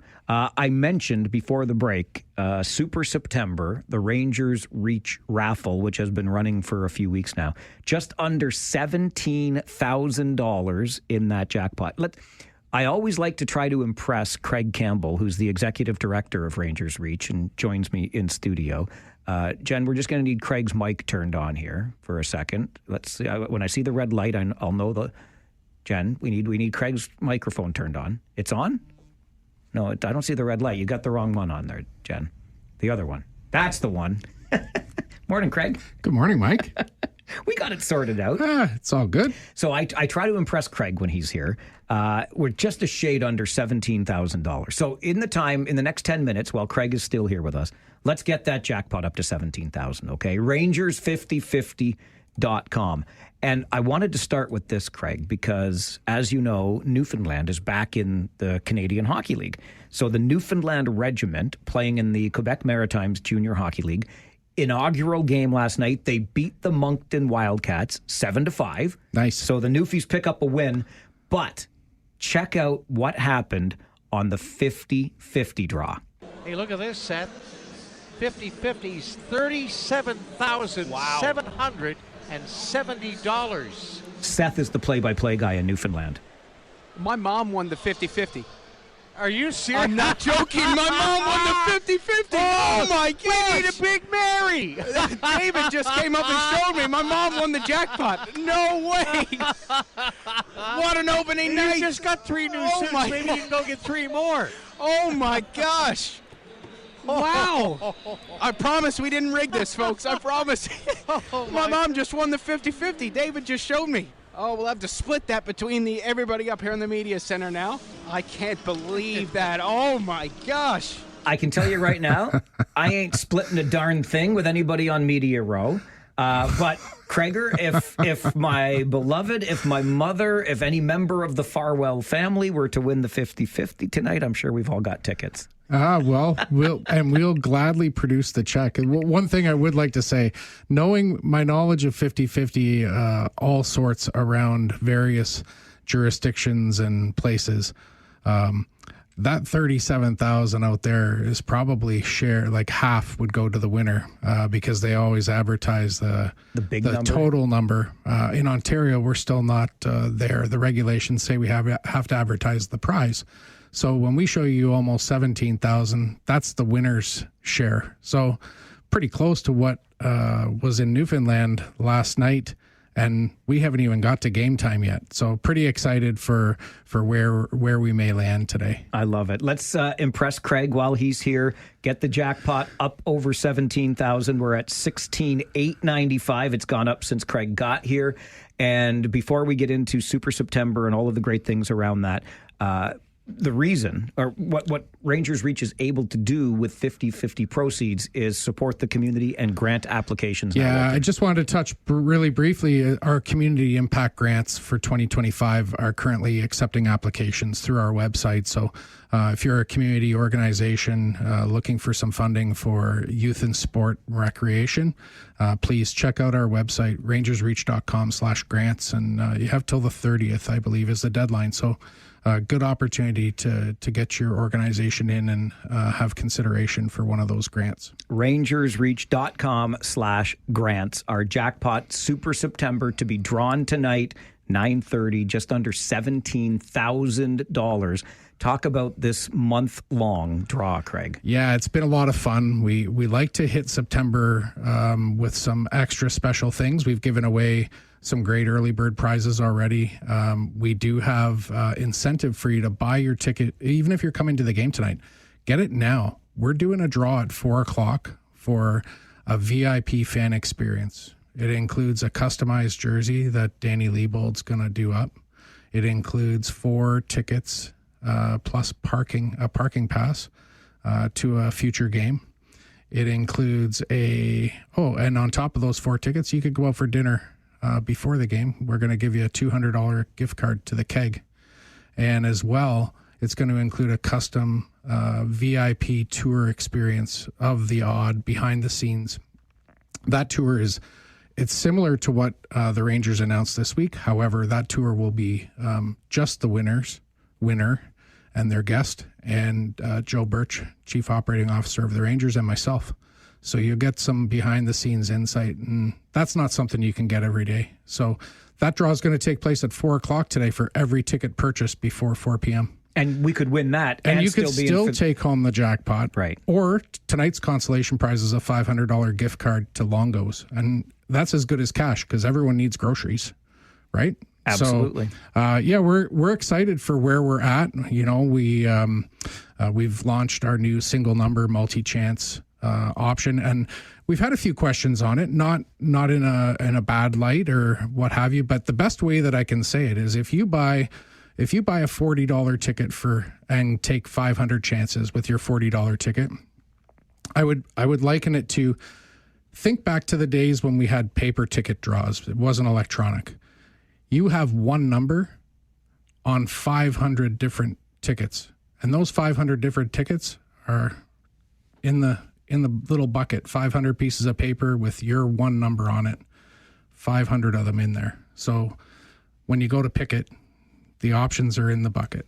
That's the best way that I can say it, but you only have to manage one number and worry about it. And the ticket is quite short and the transaction times are improved. And the biggest thing for us is it's a huge cost savings in paper and our footprint on the environment. And when we give our phone number at point of purchase, we can get texted when we win. If we're collecting buyer information from at the in venue, online we already have that, but in venue we're collecting buyer information. We did it last year, but it gives us the opportunity to, if your number's drawn, we can send you a quick text message and say you may be the winner. Just validate, bring your ticket down to wherever we are. We haven't figured that out yet today. We're still trying to the renovations. We're trying to sort some things out with the renos and how things are going to look. There's a little bit of there's changes that we need to adapt to, but that's okay. We're going to make the best of it, and we're going to have a lot of fun this season. We have a new look. We got, we're bringing on. We have a new consolation prize for after today for our regular season games. The Keg Waterloo is on board, so we'll be giving away a $200 Keg gift card every game as your second prize. So some really good enhancements for us. And again, we wouldn't be able to do it without our great sponsors and presenting sponsor, Arnold Hearing Centers. And I know that, Chris and Stacey are probably, out traveling the world somewhere today. They're not going to be at the game tonight, I heard. But they'll be there next Friday. And we've tried to make sure that we've got them covered too. So we appreciate what they do for us and the community. The entry point on the Super September is 5 chances for $10. We just need one more of those sold because we'll get over the 17,000 mark. $16,995 as we try to impress the executive director of Rangers Reach in studio with us. Subscriptions this year too, Craig, just as we wrap up, we're over 17. I love the Farwell Force. I love the Farwell show. Oh my goodness. You're a bunch of degenerate gamblers like me. No, it's awesome. It's awesome. We're supporting the granting applications again, open rangersreach.com/grants, but subscriptions we can do this year too. Oh yeah, we have subscriptions. We rolled it out on a test basis in the playoffs, and we learned a few things and how to improve it. And so now, for those people who like to support us on a game by game basis, we have the option for you to opt into a subscription, and it will take your monetary value of your ticket. So if you choose a $20 ticket, that will get purchased for you automatically every game. You'll get the email with the number that doesn't change. You'll get a notification ahead of time that we're going to process your payment, that type of thing. But it does allow for flexibility for those great fans that like to venture south for 4 or 5 or 8 weeks in the winter, but still want to participate. And if you're not in Ontario, you can't buy a ticket, but you can subscribe if you're in Ontario, and that's the only requirement. You have to be in Ontario to subscribe, and then you can have your name and numbers in for every draw. We're really excited about that one. It's a great add-on for us. It's totally optional, and you can cancel it at any time, but it sure makes things easy. You won't forget, and you don't have to worry about it. You could be on the deck of your cruise ship and win the prize because you subscribed before you left Ontario. And get the call. We're over 17,000 and counting. I've got my number already, Craig. I want to be like Seth Hyde in Newfoundland, and some member of my family wins the straw tonight. But and hey, I know we're short on time, but we're projecting tonight's jackpot's going to be like way up, over 30,000. I'll take it. How's that for opening? Like, way to start the season? Let's give away 30K plus. Let's do it. And let's get the Rangers a win. And a win. Rangers5050.com. Craig Campbell, Executive Director, Rangers Reach. I'll see you tonight, buddy. See you tonight, Mike. It's the Mike Farwell Show, 570 News Radio and Rogers TV. It's just a stupid little love song. It's just a stupid little... It's just a stupid little love song.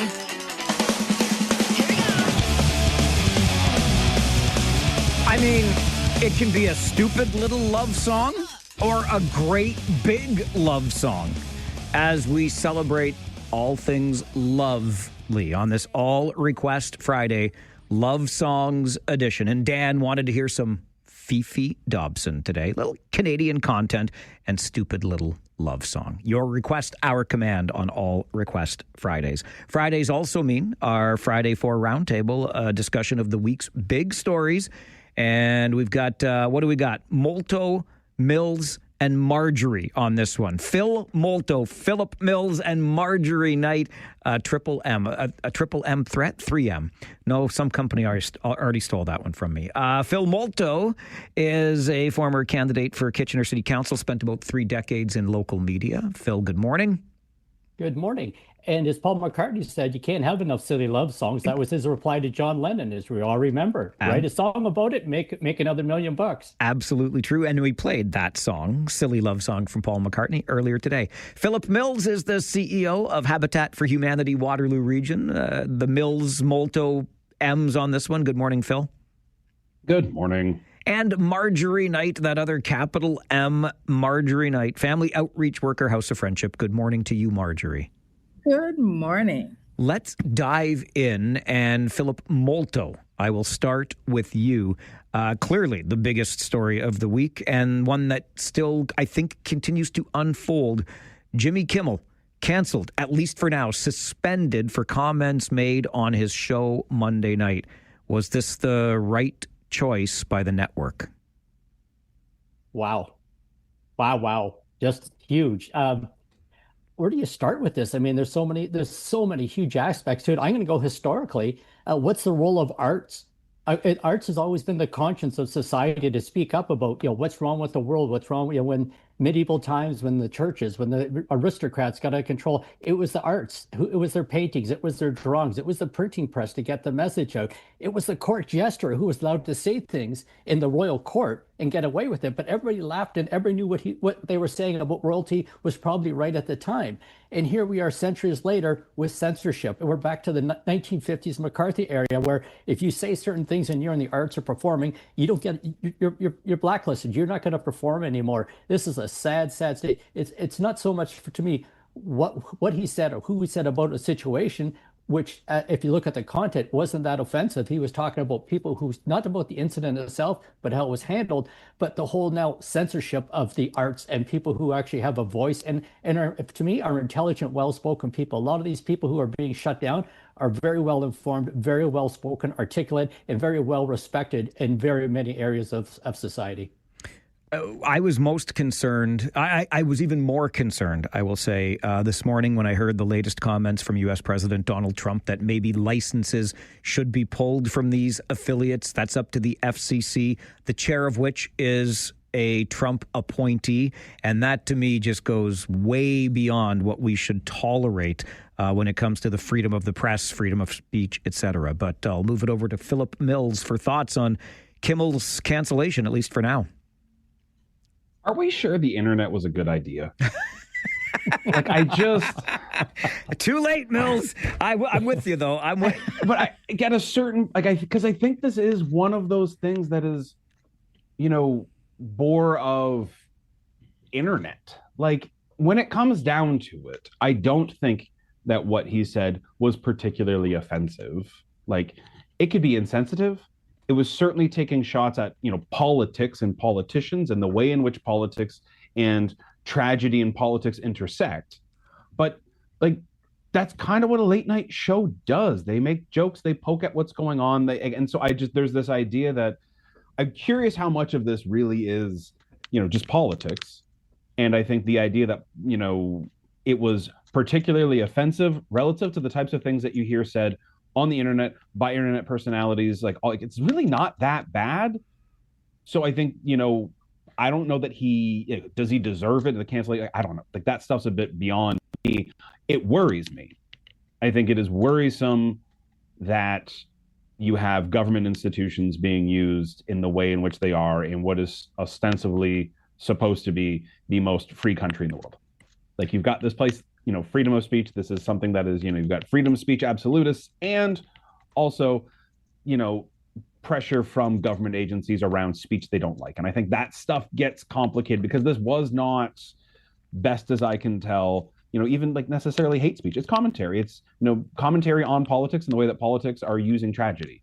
And I think that's the type of thing that should be able to be talked about. And so whether you agree with what he said or the characterizations, I don't know that it was necessarily anywhere near hate speech or the types of things that would require any sort of censorship, and that it is causing censorship because of pressure. I think it's something everybody should be worried about. Marjorie, I'll swing it over to you. Were Jimmy Kimmel's comments worthy of his at least suspension for now? Oh, absolutely not. I think that, and I kind of, every time I heard it was what he said about this Kirk person, and I'm like, he didn't even really say anything about him. He didn't, he said something about Donald Trump that made his character look a little shady, which it is. But apparently in the United States of America, you're not allowed to say anything bad about its leader. And he is punitive. He's openly punitive. He says he's going to punish people who go against him. And this is what he has done again. And you have to wonder, where does it stop? Clearly he's controlling the FTC now. He's telling them how to behave. He's telling the Supreme Court how to behave. It's kind of crazy. It's like there is no dissent allowed. It doesn't matter if what is said is true. It doesn't matter if what is said is proven. It doesn't matter. If he doesn't like it, it's going down. And this is just another one of those things. It is very concerning. If I lived there, I would be really concerned. That is absolutely the part that concerns me most. And Phil Molto, let me swing this back over to you and lean on that experience in media, because when Philip Mills mentioned that, this is what late night shows do, and I don't disagree, it is. But, Phil, you and I would be old enough to remember the time of Johnny Carson, and there's been a clip that's circulating quite frequently of late where Carson famously said, when challenged on never taking a stand on things, he says, not my job. I'm here to entertain. And now, again, I'm not saying it's right or wrong what late night shows are doing, but it's certainly different from when Carson was doing it. Oh, absolutely. I think they've got a lot more. They've gone much more. They're much more outspoken. Before it was but the comedy. They'd throw a couple of Nixon or Ike jokes in there, whatever it would be, about the president. But now it's a real platform for activism. But activism has been around again in the arts. This is entertainment, but with the entertainment and the arts comes a voice. Look back at Pete Seeger, Woody Guthrie, Joan Baez. They were outspoken folk musicians, and for that, they got shut out of certain venues and certain radio shows and certain TV shows because their music, their art was about social right activism and about what was wrong in America at that time. And for that, they got shut down. And late night comedy, the stand-up 5-minute opening monologue has traditionally had this stuff. Are they going more extreme on it? Yes, because America is more extreme and the world is more extreme. So to counteract that, they're speaking up more. So kudos to them for having a voice, and also, as I said earlier, it's an informed voice. They're not just spewing opinions. A lot of it is very fact-based. Stephen Colbert and all them, very intelligent, very informed people, and very well-spoken. Philip Molto, Philip Mills, and Marjorie Knight are with us on our Friday 4 roundtable this morning. We'll take a break from the Kimmel stuff because it's been everywhere and dive into something hyper-local, Woolwich Township, and its proposed 22% tax increase. Is anybody minding the public purse anymore? We'll get our guests' thoughts on that as we continue the Friday 4 on the Mike Farwell Show, 570 News Radio and Rogers TV.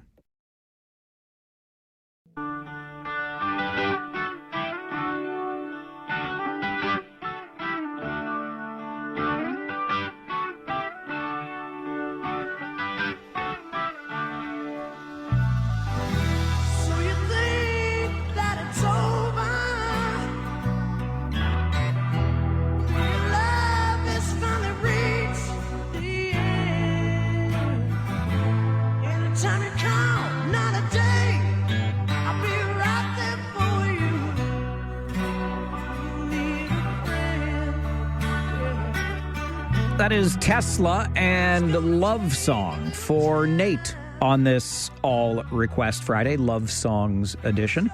It's our Friday 4 roundtable as well. Philip Mills, Marjorie Knight, Philip Molto with us. We'll talk now about the township of Woolwich, and we had Mayor Sandy Shantz on earlier this week talking about the budget numbers that are in front of council, which propose a 22% tax increase this year, 18% next year, and another 18% the year after that. Mayor Shantz explained to us that more than 10 years ago, council was given the directive that if they wanted to keep up with infrastructure, they should invest 4.5% every year. That would be the base budget number in order to keep up with infrastructure. Councils all those years ago did not do that. And here we are. So, Philip Mills, let me start with you on this one. I will just say, I'm quite worried about numbers like this, and I'm not sure what it's telling us. Do we not manage finance as well? Do municipalities not have enough money? Is it too ding-dang expensive to live around here these days? All kinds of things bouncing in between my ears. What do you say, Mr. Mills? I think this is unfortunately, a function of us getting what we wanted and not realizing it. Because this is a function of elections. And I'm going to blame the electorate and not our politicians in this particular time. Like, if you go out and said, hey, I'm running for municipal council, what are you going to do? Going to start at 4.5% and raise taxes from there every year? You won't get a single vote. But that's the prudent and wise thing for us to, that sounds like that's what they should have been doing. And instead, now you've got 20 and 18% growth to make up for years of not. But we won't vote for that. We won't vote for reasonable or prudent or for what is financially sound. Then we want to go with the person that's I'm going to do all I can to make sure your taxes don't go up. And then we propose a tax hike and that person says, absolutely not. I came in, I ran on keeping taxes low. And so we get what we ask for because we're looking for these short-term wins. And so this is a function of the way in which we organize ourselves, because sometimes we don't know, but also we vote against our best interests. Yeah, it would be nice to have a person who, went ahead and did what we had to do, made the hard choice, but we're going to keep voting for the person that says they're going to keep taxes low, and then we're going to have these things show up. So we burn all this other money, we spend reserves, we're not prepared, and then we get mad. They're like, well, where'd all reserves go? Well, you told me to keep taxes low. So I think this is kind of on us as the voters, to be honest. I love the point about the vicious cycle that we get stuck in, right? We don't want tax increases. If we don't get tax increases, we end up in a situation like this. Marjorie, how do you view the current financial difficulties? Boy, it's really kind of scary, but it's also when you start talking about hard conversations and things that as a community we need to look at, obviously politicians are afraid to bring some of these conversations forward, as Philip says, because you're not going to elect me if I'm going to tell you I'm going to raise your taxes. But if you are a responsible politician, you still have to bring that to the community and to the people to see what is required and why. Now, when you're looking at 20-something%, all that's in my head is all the people that are going to lose their homes, all the people on fixed incomes, like seniors who will be priced out of their homes because they will not be able to afford that tax. And if you told them 10 years ago, if I increase this tax now, that this will keep it on a more even keel and why we have to do it, and that you stood a chance.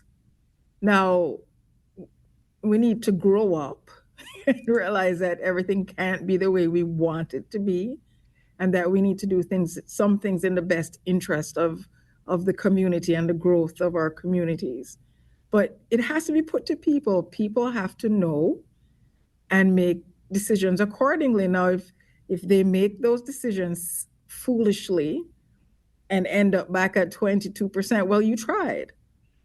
But not putting it out there, not having it front and center so people can understand why, and then act accordingly, then you're culpable because you did not, out of whatever fear of job or whatever, didn't do that. And then look where we are now. Somebody else is in office now, and people are like, oh my God, how could you? Well, she couldn't do this in 1 or 2 years. It had to be coming from before. So, take your choice. When these things come up, you need to deal with them publicly, transparently, so that people know what you're talking about. And then you don't end up like this. Phil, when you were knocking on doors, Phil Molto, running for council several years ago, did you try that approach? I'm going to raise your taxes by 5% as a starting point. Well, I was running for council and also running from angry dogs, so let's clarify. Philip nailed it right at the beginning, and I couldn't help but think back to the early 1990s. Mike Harris said, here's the common sense of how we have to run this province. We collect taxes, we provide services. Everything else is luxury, and that's not our job. Nobody wanted to hear that. What happened in the next election? Everybody was tired of the huge deficit, so they brought Mike Harris in, who did exactly what he said he would do. And then what they do, they voted him out 8 years later because they couldn't believe all the cutting he was doing. So if you tell the people what you want to do and you do it, they're mad at you. If you don't tell them what you're going to do and you do it, they're mad at you.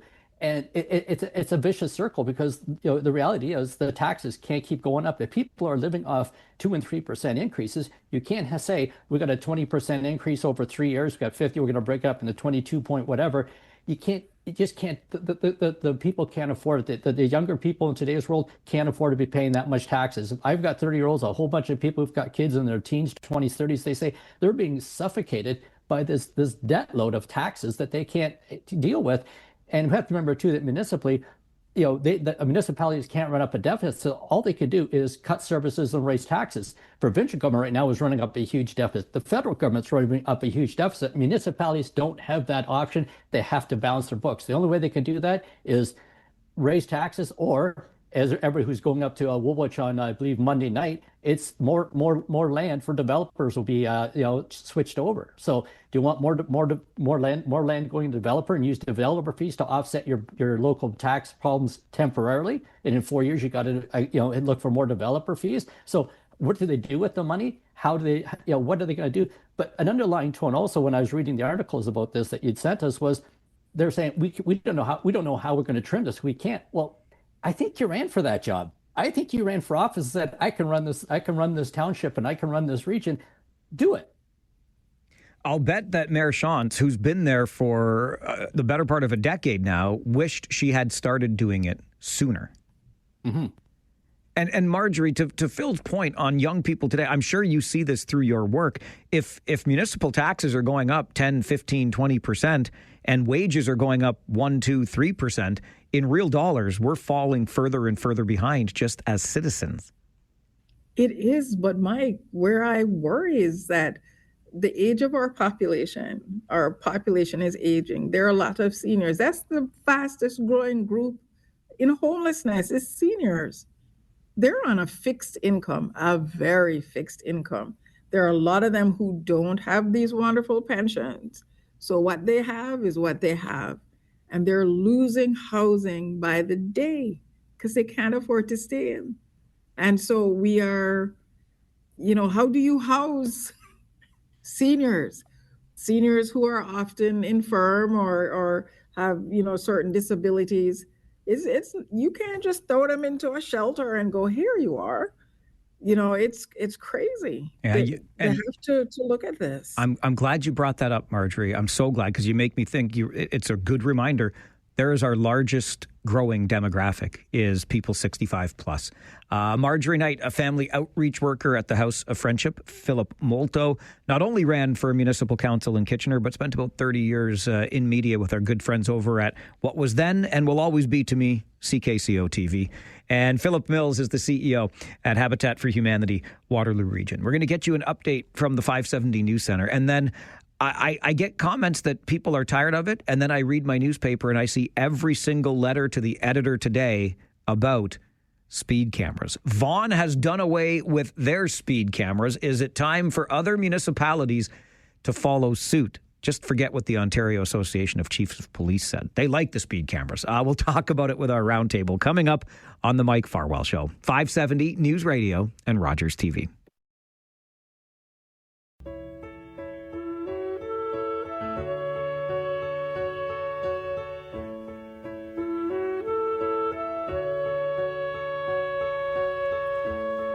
We've only just begun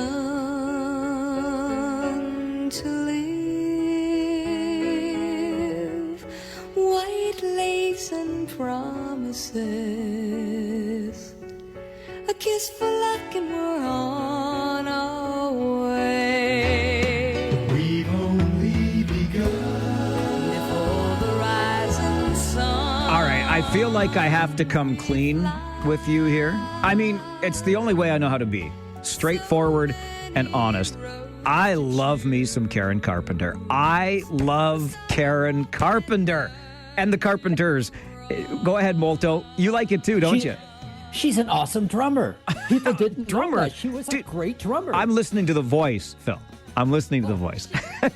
even Neil Peart would be in awe of Karen Carpenter. She was a great drummer. Okay, let's not get carried away here. But she was. Okay, she was. I'll take your word for it. I do love the Carpenters. I really do. We've only just begun All Request Friday Love Songs edition, and Norma wanted to hear that one. Oh, gives me a little tingle down the spine. It really does. Philip Molto, Philip Mills, and Marjorie Knight with us on our Friday 4 roundtable today. It is the gift that keeps on giving to talk radio, if you'll forgive the expression. That gift, Marjorie's already laughing at me, so I know we are going to be off to a great start here, because she gets first crack at speed cameras. The mayor of Vaughan, Stephen Del Duca, ditched them. They're gonzo, baby. Marjorie, should other municipalities, Waterloo Region, follow suit? Well, clearly they don't have the problem that they have down the road there in our rural Wilmot area, because I think Wilmot needs a few speed cameras down there. Get some money to help offset that tax increase. Sure. Listen, there's one solution for this: don't speed. And honest to God, you see, when I know where the speed cameras are, I don't speed there. I do not speed there because I don't want to get a ticket. And at the end of the day, it's about personal responsibility. If we are all doing our personal responsibility and not speeding in these areas that have been identified as, areas where we need to have care, then there won't be any tickets and it won't be feasible for them to have those cameras. But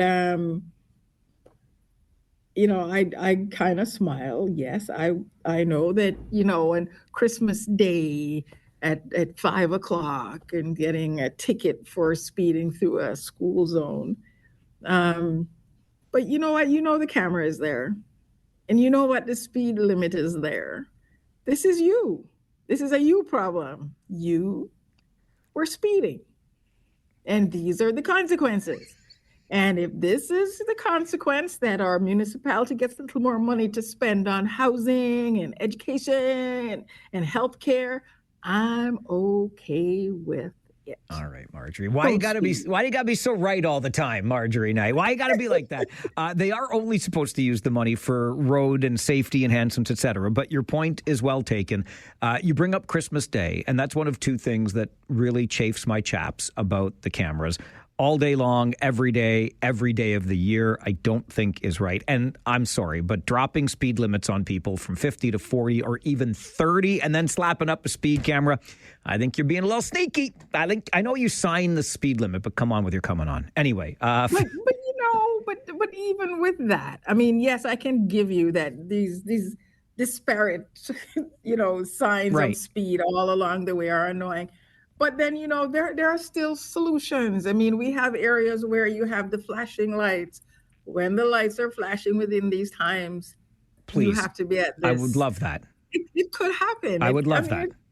These things can be worked out, but it's still personal responsibility that it comes down to. All right, Marjorie, we're getting close here. I sense compromise between us. Now I just got to get Regional Chair Karen Redmond and her band of merry men and women to listen to me. Phil Molto. Highway Traffic Act. Why couldn't this be consistent across the province? So everywhere you drove in every city, municipality, it was the same. The speeds for school zones, the graduated, how you go from 30, 40, 50 to 60. There's no consistency as you drive everywhere in this province. It changes. I get flashing lights. I don't get flashing lights. It's 40 in this zone, 30 in this zone, 50. It goes up and down. It's the inconsistency that really drives people crazy. And the cameras suddenly get you. I got a speeding ticket years ago in good old Edmonton, because as you came off the express and the collectors, if you didn't catch it, the speed limit changed right there, and they had the radar camera right there to get you. Like, you were a sitting duck at 2 a.m. People are getting, my friend said they got a ticket here in the region in July on a Saturday morning in a school zone. School's not in. It's summertime. How did that happen? And it's so much of it is implementation of it. And if you remember back, speaking of Stephen Del Duca, it was the Conservatives that canceled 4-hour radar back in 1994-95 under Mike Harris again. So we had 4-hour radar, and for me, I loved it on the highway because I knew nobody broke 110. There was no tailgating, there was no super fast lanes, everybody was in the happy zone, and we got places. So it works, but the implementation of it is just doesn't work. It's just a basket case of my old farm tractor days of what wrenches where. Well, that's the way we brought in roundabouts, speed zones, speed cameras, have one policy across the province so everybody knows and everybody's on board. But this changing from area to area, you get a photo camera, you get a flashing light, you don't get this, you get a raised sidewalk, you don't. It really makes it tricky to drive. I would support speed cameras on the highways for sure. I would support speed cameras on Ira Needles and Homer Watson and McQueen Shaver, where people drive like jack wagons all the time. An interesting point on Stephen Del Duca, former Liberal leader here in the province. Conservative leader Doug Ford has said municipalities have to get rid of these cameras, or I'm going to get rid of them for them. But then you have the Ontario Association of Chiefs of Police who say, no, we like the speed cameras. And Doug Ford has proven himself pro-police in the past. So I don't know he'd want to go against that from the Ontario Association of Chiefs of Police. But Philip Mills, speed camera thoughts? Should we go Vaughn's way and get rid of them? Come on, Phil. At work. I don't get it. I just just don't speed. Like, people being like, the idea, like, I am mad that I cannot recklessly speed through a neighborhood, and then if I do it, like, that's cool. Like, it's late at night. I should be able to recklessly speed through this. Like, just don't speed. It's just not that hard to drive at the posted speed limit. And the idea, like, well, school's not out. Okay, but like, how fast? Like, how much time do we, like, what have we done that we are in such a rush to everything all the time that we can't just go at leave 2 minutes? We're talking about minutes. Like, minutes in a day where, yes, it is annoying, I guess, but it's not like you're on a bike where you're like, man, I got to slow down. I got to pedal real hard to get up. Like, Yes, you have to move your foot to the brake, I suppose, when you didn't have to, and move it all the way back to the gas to go back up to speed. Like, this is not an effort thing. This is not making, like, just don't speed. It is such a simple thing to just not speed and to be mad that every time that I speed in the same spot, they keep giving me a ticket. Like, just stop. Like, it's not that complicated. I cannot get my head over it. Come on. Stop speeding. 42 and a 30. That's not reckless. I mean, okay, everybody's going to say that's 40% over the limit, Farwell. Come on. The person driving 42, Phil. They just don't. But they know. But they know. Marjorie's she's wagging her finger at me now. They know know where the cameras are. Like, you're right. Yes, 42. You know where the camera is. Why? Why would you do that? Well, just so I have something to complain about on the radio, Marjorie. But of all of the things that I get in trouble for, like, it is so easy to just not do this one. Like, it just don't. How do I stop this? How do I stop getting tickets? How do we make this go away? Just literally stop speeding. But it's hard to know. But you don't know if you are speeding. That's the problem. Is you go on Queen Street in Westmount, you're speeding, you're not speeding. It's 60, it's 50, it's 40, it's 30. It's like a game. It's like a Bugs Bunny skit. You know, what's the speed? What's the speed? You just don't know what the speed limit is. So you're not trying to speed. I just don't know what the speed limit because it changes every time I see a street come up. It genuinely distresses me how often people say, I don't know what the speed limit is. Like, that seems like a bigger problem, that we're all like, how many drivers are driving around with no concept of the speed limit? Seems to be like this, like that again. I don't know. Watch the signs. Like, this is not like, driving's not that complicated. There is a sign. Don't go over that sign. Like, it's just not that hard. I think we just don't want to do it. We don't want to slow down. We want to go because we're in a rush. We have somewhere to be every time. And so we just get mad that somebody said, hey, stop doing it. Like, just don't. It's very simple. I don't get the frustration. I just can't get my head around it. I just want to be clear again as we talk about this. I have not, and I will emphasize yet, I have not yet received a speed camera ticket. I know it's bound to happen because we're all criminals in Waterloo region now with these ridiculous 30 kilometers an hour. I can run faster than I got a bad knee. Give me a break. But anyway, I will leave it there. Very well explained by each and every one of you. I'm kind of on Team Molto, but that's okay. Mills and Marjorie are still welcome on the Friday 4 Roundtable, which continues. And we're going to, as if this wasn't light enough, it's a source of frustration, but we'll end on a lighter note.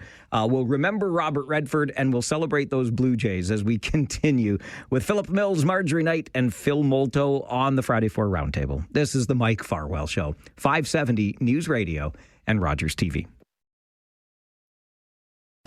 News Radio.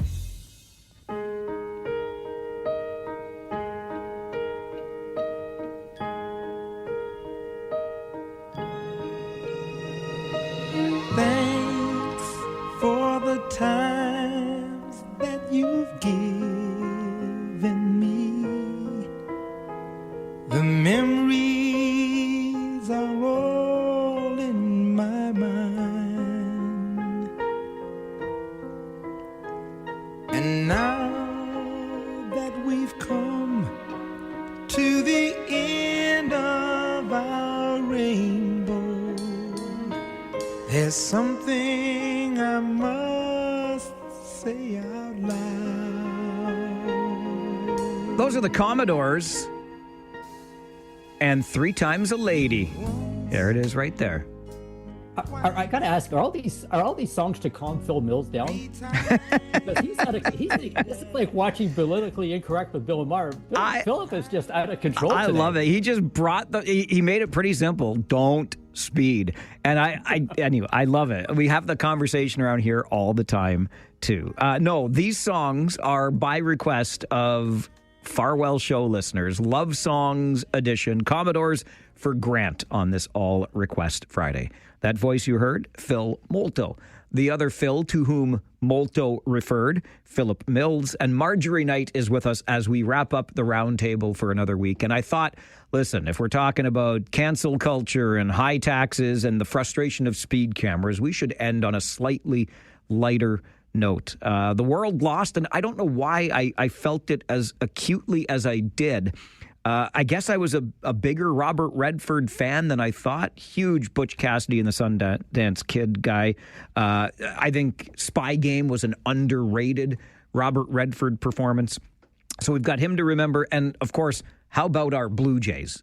Phil Molto, I'll let you start. You can do one, you can do both, whatever you want to celebrate right now. Wow, let's talk about. I'm going to talk about Robert Redford, as my wife said to me earlier about him. The guys liked him, the women liked him. Everybody was a Robert Redford fan. He was a great actor, made great movies, directed great movies, classy person. In public at awards, there was never ever anything controversial about him. People who worked with him always talked about being a supportive person behind the scenes. Just an all-round great person. And boy, the world could sure use more Robert Redfords in today's world. But yeah, just a classy guy on and off. Great movies. My personal favorite, it's a tie between The Natural and Jeremiah Johnson. The Natural's another great one. The kid that he played, Roy Hobbs, the best there ever was to play the game of baseball. And you think about a star as big as Robert Redford, and it kind of saddens me to have to say, but in all that time, as you said, Phil, everybody seemed to love him. Where was the scandal that rocked Robert Redford's world? It didn't happen. Philip Mills, Redford, Blue Jays, one, the other, both? Well, the people at work will know this is how I function. I think I was like, I know Robert Redford, but I also don't. No. And so I had to stick it into AI to be like, tell me more about, because I'm not a big movie guy. Okay. And it is a bit before my time. And what I was, you kind of stole my point here, Mike. I went through, and the thing that I was delighted to see is that these are icons and people that, well loved and, big in the industry and not littered with scandal. And that is such an interesting and I'm so happy to hear that, because I think that is something that is novel to know, that there are people in that sort of space and in that way that are still, good people that are not riddled with scandals and problems and those sort of things. And so I don't have a ton to say on, Mr. Redford, other than, condolences to those. But I do follow the Blue Jays. I do, and I am excited about that, because, man, it has been a while. It just feels like all of these Toronto teams are it's a glimpse, and then it's years of frustration. And I'm just happy that there is success here, because being successful and watching a successful team is fun. Watching it is a drag to watch 162 games of people who are not doing some sports are a drag to watch when you're you can get through a bad football team. There's only 17 bad games. 162 of a bad baseball team is a lot. So I am glad that they are good this year. That's a very good way to put it. And if I could impose, I'll just offer the suggestion, Phil. Please find the time, probably about 2.5 hours, for Butch Cassidy and the Sundance Kid. The whole family will love it, because you got Paul Newman and Robert Redford. So, and it really is it's great. I totally won't go and use AI to tell me about Paul Newman either. Okay. I'm just going to, salad dressing guy. Don't worry about it. Marjorie. Well, I have memories of being young and watching Butch Cassidy and the Sundance Kid. All of us as a family watching that. I have memories of that. He was a good guy. He did a lot of work outside of being on the film too. He did some really good work outside of that too. So he really was a good person, a good citizen of the world. I'm sure he will be missed by many. As to the Blue Jays. Come on, Marjorie, you're on team. Don't choke again. Marjorie, no. Come on. Yeah, you sounded like Philip Mills. Wait, the two of you, are you auditioning to host the show, you cranky pants over there? What the HE double hockey stick? I can do it for you. I know you could. I can do it for you when you go on vacation. I can do it for you. But I just hope they don't choke, man. You're just that's a backwards way of making fun of my Toronto Maple Leafs too, isn't it, Marjorie? I know what you're doing. Listen, your maple laughs are just in a thing by themselves. Hang on. I got to send a note to our producer here that Marjorie Knight is never invited back on this show, ever. No more Marjorie. You miss me. Phil Molto, last word. Toronto Blue Jays fans, will they ever get the true respect they need south of the border? I mean, you go back to the years, Brent Mullinex, Kelly Gruber, Dave Steve, Garth, so many great pitchers, so many great managers, 2 World Series, yet they just never seem to go. Even Tony Kubek used to pick on Toronto. Call it Toronto. It's not the Toronto Blue Jays. Will the Jays ever get the respect south of the border? If they win. Yeah, I was going to say a World Series might change that. I'm not sure this team is World Series material, but to Philip Mills's point, it's a lot of fun right now, and who doesn't want that in their mid-September days and nights? Okay, I'm going to leave you all on that note. Philip Molto, who spent 3 decades working in local media with our friends over at CKCO TV. Philip Mills, who's the CEO of Habitat for Humanity Waterloo Region, and Marjorie Knight, a family outreach worker at the House of Friendship, who just made her last appearance on the show. I really hope you enjoy. Thank you to each of you, and enjoy the weekend ahead. Really appreciate you being here. Happy Friday, everyone. Bye. Thanks, everybody. And that is our Friday 4 roundtable. We'll invite Marjorie back. I'll think about inviting Marjorie back, but that was fun and a nice light note to finish things off on, because it is, after all, Friday, don't you know? And on Fridays, along with taking your requests today, the love song edition of All Request Fridays, and doing our Friday 4 roundtable, we also have this thing called Free Phones Friday. No, we don't give away phones for free, but we do open up our phone lines freely to you so that you can share some thoughts on the day that it's been in the news cycle. We talked a little bit about proportional representation. We talked a little bit about authoritarianism, which is the creep I hear coming from south of the border. Oh my goodness, imagine a political leader flexing their considerable muscle and saying, we ought not give licenses to television stations that disagree with what our administration is doing. That is a big, fat, scary no-no. And of course, today, you know what today is, right? Game day, baby. The Kitchener Rangers kick off their season tonight against the Brantford Bulldogs. We've got all the action for you here on 570 News Radio, and we've got Free Phones Friday coming up to talk about all of it. You start the conversation next on the Mike Farwell Show, 570 News Radio and Rogers TV.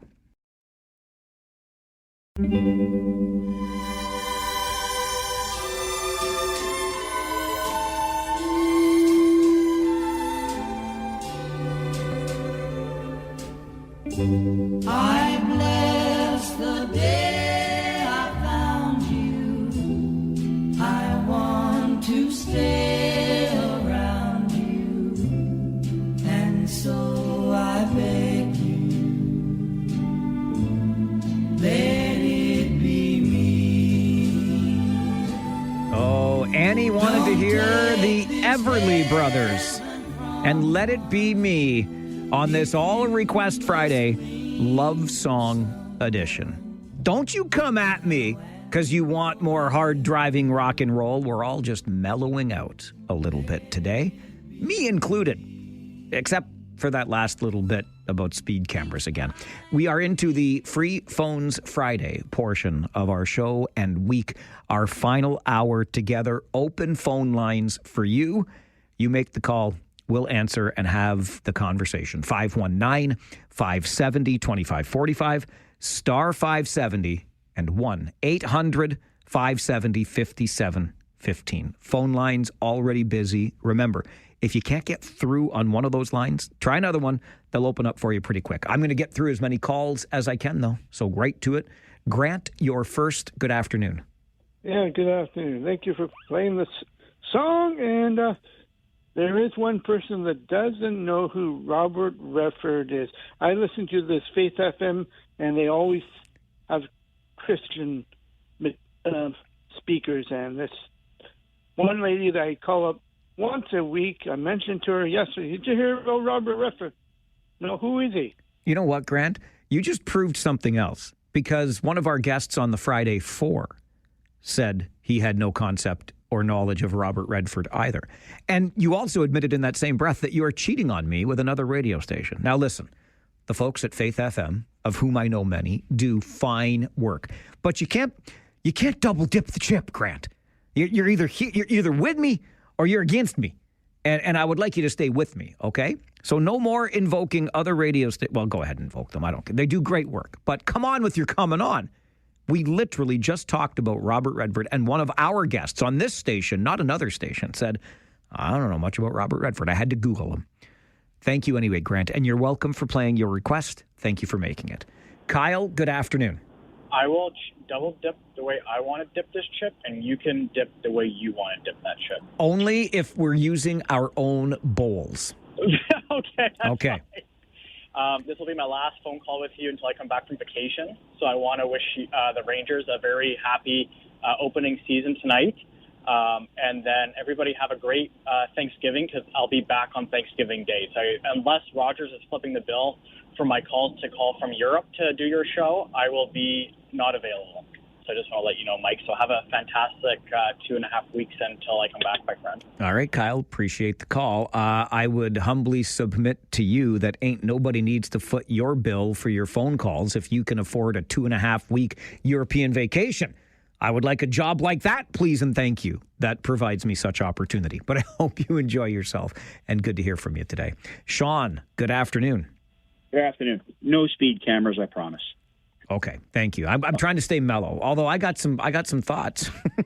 Okay. Okay. Anyway, did you watch the last Daily Show with Jon Stewart? No, to be honest with you, Sean, I'm in bed way too early for late night TV.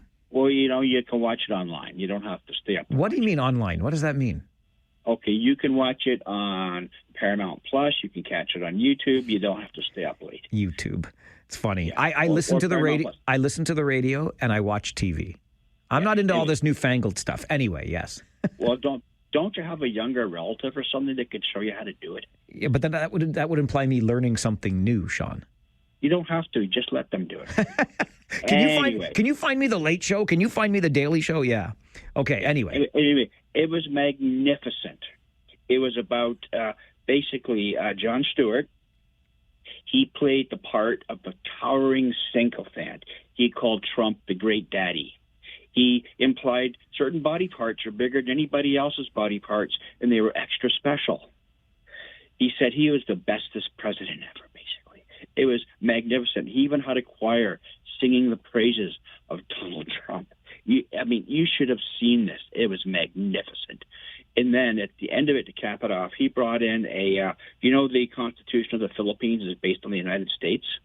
He brought in an activist from the Philippines who went through the Duterte regime, who I don't know if you know much about Duterte in the Philippines, but he collapsed their democracy within a couple of months into a dictatorship. And she explained how it's so similar in what Donald Trump is doing to what Eduardo Duterte did in the Philippines. Like I said, you got to watch this. It's magnificent. All right. Find a way to do it. Thank you, Sean. I appreciate the call. Maybe I'll try this newfangled YouTube thing you're talking about and check it out for myself at some point. Rumor has it I'm going to have a few hours to kill on a bus over the next 24 hours or so, because after the Rangers play their home game tonight, we're going to travel to Erie to play the Erie Otters tomorrow. And while Mikey the Moose Reeves drives the bus, I do my own thing in my seat on that bus. Maybe I'll try to connect to this internet thing and see if I can watch the final daily, the last day's Daily Show. I don't know. Anyway, I'll see what I can do. Andre, good afternoon. You're on Free Phones Friday. Well, I'll make it short since you got many people on the force. Game day. And I'm not going to call in, Mike, because I'm going to be on my box of wine. It's been a while. Oh, my gosh. Andre, you're going to drink a box of wine and listen to the Rangers game tonight. You are some kind of piece of work. What's better, for that or pop? Well, because you call the post-game show then, and you've had a box of wine, and you know what we get at 10:30 at night. My goodness gracious. Right? Well, yeah. That's what happens when the game ends late. Maybe start at 6, maybe. I don't know. Okay. Take care, my friend. Have a great one. You too, Andre. I appreciate it. Andre says there are many members of the force. There are. And listen, if you were unaware, blissfully or otherwise, of this Farwell force these days, you are welcome to be a new member. It all started just kind of in fun because we used to joke around about having 30 or so listeners on the show. And so we started filling them up. And I got an email yesterday from Jenny in Bright, who had asked some time ago for number 179. I said, listen, let's not get carried away. And we are currently sitting. The last number I have on the list of Farwell's Force members is 170. 170 members, official Farwell's Force. We are a force for good. We are a force for change. We are a force to be reckoned with. You give us 15 minutes out of your day. We'll give you an official Farwell's Force member number. Absolutely would be happy to add your name to it. Conservative Charlie, you're on Free Phones Friday. Good afternoon. Yeah, Mike, I haven't weighed in on this yet, but I think I'm going to. Okay. I've heard different people with the speed cameras say, well, if you do the crime, then you do the time. You know, all these really self-righteous people. Well, if you're going to go down that road, I got a few suggestions here. Why not we nail all the cyclists that go through stop signs or red lights? There'd be a lot of money in that one. Or how about people jaywalking? We can nail them left and right. Or people littering. Let's really hammer them. Or pedestrians walking on the road instead of the sidewalks. You see that all the time. Or Mike, why not just fine everyone who has ever done anything wrong or has made a mistake? Why don't we just do that? And that's all I have to say on this, Mike. All right, Charlie. Good to hear from you. And, you know, curiously, I had not thought of that yet, nor had I heard the argument made. But it is fair, isn't it? It kind of comes around to the whole idea, and I don't really subscribe to this, but that there's a quote-unquote war on cars, right? The point about bicycling in particular, if you've listened to this show since its infancy back in 2000 and I was going to say 18. We started in did we start in 17? No, we started in 2018. Anyway, if you've been listening since then, like there was a lot of conversation about bicycles, bike lanes, how people who ride bicycles ride them on our streets, et cetera, et cetera. And the number of times we heard in response to breaking the rules of the road while riding a bike is, well, we don't have any other choice because we don't have infrastructure. We can't get from here to there unless we do this. But without question, it was acknowledged by those who ride more than drive that we got to do this. It's the only way. And stop signs. Why would you break your momentum? We should use the Idaho stop in the region of Waterloo, whereby in the state, I believe it's Idaho, could be Iowa, but I think it's Idaho, whereby you approach a stop sign, you check to make sure it's clear, and you continue right on through. You're allowed to go through that stop sign. And people who ride bicycles here in this region think the same thing. Charlie might be onto something there. Goose meet gander. I mean, I don't know. Just remember this, too. With Waterloo Region's speed camera programs, we are all criminals. All criminals. 2 million incidents of speeding recorded by our speed cameras in their first 6 months of operation. 56,000-ish tickets handed out. We're all speeders now. We're all criminals based on the data that the region has been collecting from people who drive cars. Free Phones Friday continues on the Mike Farwell Show, 570 News Radio and Rogers TV. Radio. So many nights I'd sit by my window waiting for someone to sing me his song. So many dreams I kept deep inside me, alone in the dark, but now you've come along and you light up my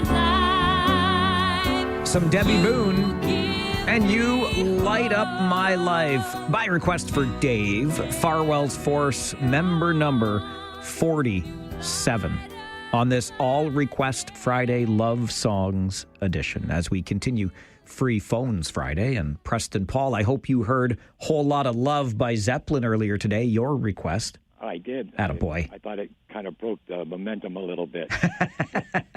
Did you sleep with your hockey stick last night, Mike? Or did you get any sleep at all? Paul, you know me, don't you? I sure did. I've been excited. It was like Christmas Eve for me last night. Yeah, I figured you're probably waking up about 4 o'clock in the morning going, it's time yet? You Time betcha. yet?" You betcha, my friend. Yeah. Can't wait. Yeah, and that brings happiness to me that you're excited and that the whole region is excited about the Rangers. But I'm a little nervous about these Blue Jays. It's just getting a little too uncomfortable getting close, you know what I mean? No, Paul, come on. We still got a 3-game lead. We're still leading the American League. I think we're okay. Don't worry. Yeah, I know, but I keep thinking about 1985. Oh, no. Don't bring it up. Don't bring it up. Oh, I know, but I'm too old. I can't help it. Let's keep the faith, brother. Yeah, anyways, you have a great night tonight, and I'll have my ear on the radio and my eye on the TV. I really appreciate that. Love the way you're doing it. Thanks, Paul. You have a good one. You too. Bye-bye. Great to hear. There is something in the air today, isn't there? Not tonight. I'm not singing Phil Collins to you, but there's a buzz. There's an electricity in this city because we're starting a new Rangers season. I can't wait. 6:30 pregame, by the way, here on 570 News Radio. Brenda, good afternoon. Good afternoon. Could I be on your list? Heck yeah, you could. Okay, I forgot the last time I called to ask you that. Well, I will gladly grant you number 171, Brenda. Okay. Okay, you got that one? Yep. And thank you for the lyrics today. Even though I am a heavy metal person, I do enjoy these lyrics today. Even though I was the heavy metal kind, I still enjoy these lyrics today that people have been calling him. Anyway, my comment is about that thug in the United States. I do not respect him. I do not call him president. He doesn't measure up. They have in their Constitution the freedom of press and freedom of speech also. For him to say something like that is equivalent to dictatorship, censorship, which China does have. If you don't obey the state, you suffer the consequences. So I'm totally against what his thinking is, and he doesn't measure up to be a president in my books. All right. Thanks. Brenda, thank you very much. Good to hear from you today. And I'm kind of with you musically. I'm a classic rock guy from back in the 1970s, but I'm enjoying the love songs edition of all Request Fridays because, you know, I'm a newlywed. So I'm just in a good mood all the time now. Dan, Free Phones Friday over to you. Good afternoon. Hi, Mike. Hi, Dan. I'm trying to figure something out. Okay. I think the Americans need to give their head a shake, hit the reset button, get their priorities straight. They have their Constitution. The first Constitution is freedom of speech. And all of a sudden, a few guys are making some jokes, and he's taking away that freedom of speech, taking it away, taking these guys out there, get rid of them. Second Amendment, the right to bear arms, which was written back when they had muskets and six-shooters. But today you can get a military assault weapon, walk into a school, kill a bunch of kids, but you can still carry a gun, but you can't tell jokes anymore. So if you're going to stop these guys from telling jokes and keep to the First Amendment, then you better start taking assault weapons off the streets and killing kids in the schools. Totally craziness. All right, Dan, I appreciate the call. An interesting comparison there, and one I will not dispute. It's a good point brought up by you. Thanks for weighing in on Free Phones Friday. Brian, over to you. Good afternoon. Hi, Mike. Hi, Brian. Beautiful day in Bruce County. Oh, don't rub it in. I love the Bruce. I mean, I like Waterloo region a whole lot too, but I love the Bruce. Good to hear from you. I heard you made it to Formosa at least, but well, I was near Formosa. Yes, I was all over the ding dang place. I touched Bruce. I was in Huron, all over the place last weekend. Okay. Yeah. So my beloved wants me to ask you a question. Okay, I am here to give you the answer. You lived in Waterloo region almost all your life, other than your BC and Thunder Bay stops. Wow, you keep up, don't you? Yes, I have. We listen every day. Thank you. So why do they call it downtown Cambridge, downtown Kitchener, downtown Toronto, but they call it uptown Waterloo? Well, Okay, now, Brian, you listen to the show regularly, so you know I'm always going to shoot straight with you, right? Yep. Okay, because in Uptown Waterloo, they've got their noses in the air just a little bit, like the snobs that they are. Ouch. I say that. I used to live in Waterloo, St. Jacobs, and Elmira. Okay. That hurts. Well, now, Brian, but you must, and I say this with love in my heart, but Waterloo knows what it's doing. They call it Uptown for a reason because it's supposed to be, like Billy Joel sang for Christy Brinkley, Uptown Girl. It's a little bit uppity. I love Uptown Waterloo, but come on with your coming on. That's why I moved out of Waterloo to St. Jacobs. Yeah. You got back to your rural roots, did you? Yep. Attaboy, Brian. All right. Go Jays and go Rangers. All right, Brian. Thank you very much. Go Jays, go Rangers. I can support that. And please, Waterloo, recognize that I love you. We all love you. I don't know if there was just some sort of inferiority complex going on at the time, but I think we all understand. There is and was a reason that we have referred to Uptown. There's no downtown, because you go downtown when you go to Kitchener, or downtown when you go to Cambridge, right? Or Preston, Galt, and Hespeler. But in Waterloo, you're uptown, because Waterloo is just a little better than everybody else. Is that how it works? Or is it maybe because Waterloo is the northern municipality in the region? Not north like Woolwich Township would be furthest north. I think that goes further north than Wellesley, right? Anyway, it's the ongoing local gag about Waterloo. Why do they call it Uptown? That's the truth I speak to you as a lifelong resident of this region who has been subjected to many of the jokes as a Kitchener resident. I'm sure you remember the downtown Kitchener revitalization plan of some decades ago, which was start one fire, then start another fire, and pretty soon we'll have the whole thing burned down. That happened too. I mean, it's part of our local lore. Appreciate the question, Brian. I will always give you a straight answer. And on Friday afternoons from noon until 1, I will always open the phone lines for Free Phones Friday, which continues on the Mike Farwell Show, 570 News Radio and Rogers TV.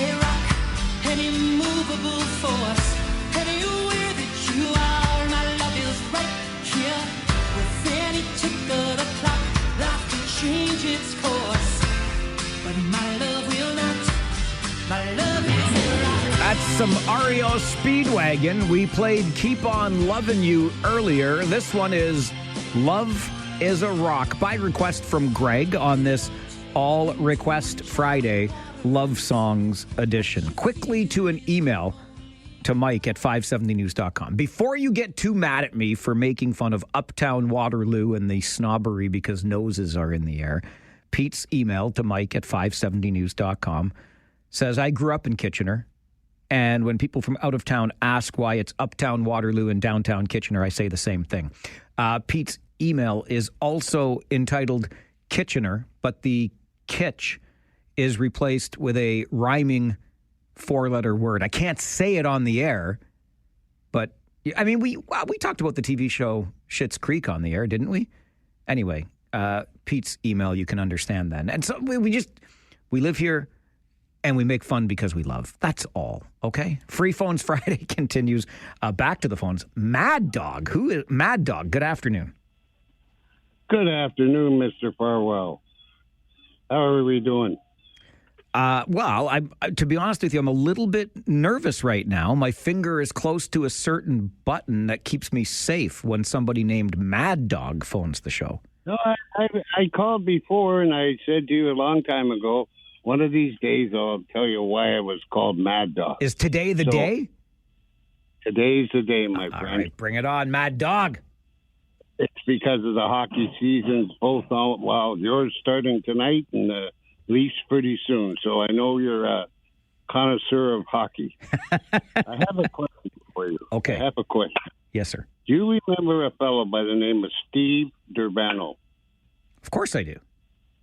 Okay. You know the reputation he has. I certainly do.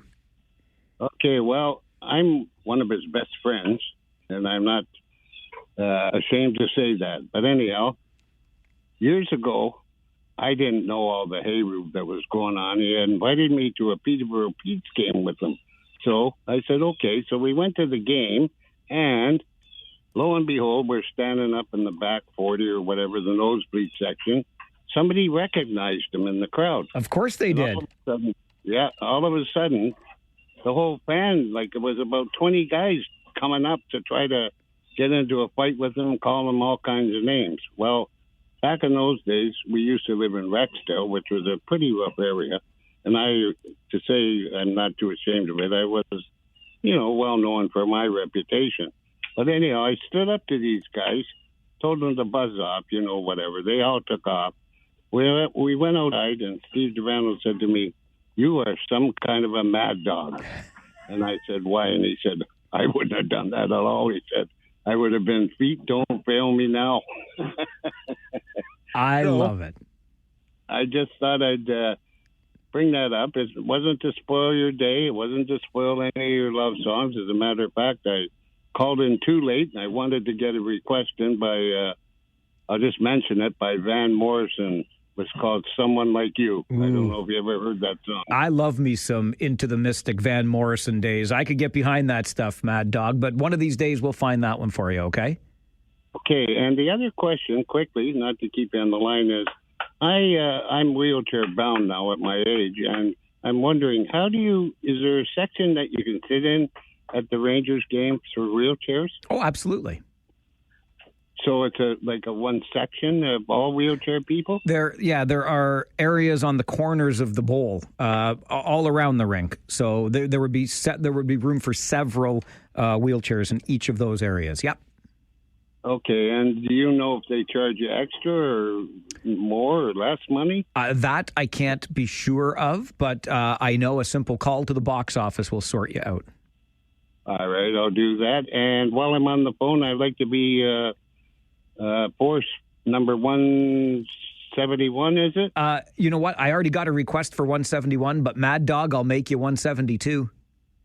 Okay, and that way you'll always remember the name, my friend. You got it. I'm putting you down on the list right now.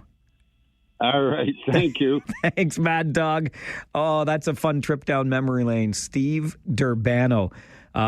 He played in the NHL, more than 200 games. First rounder to the New York Rangers. And of course, fans in Peterborough would remember him, right?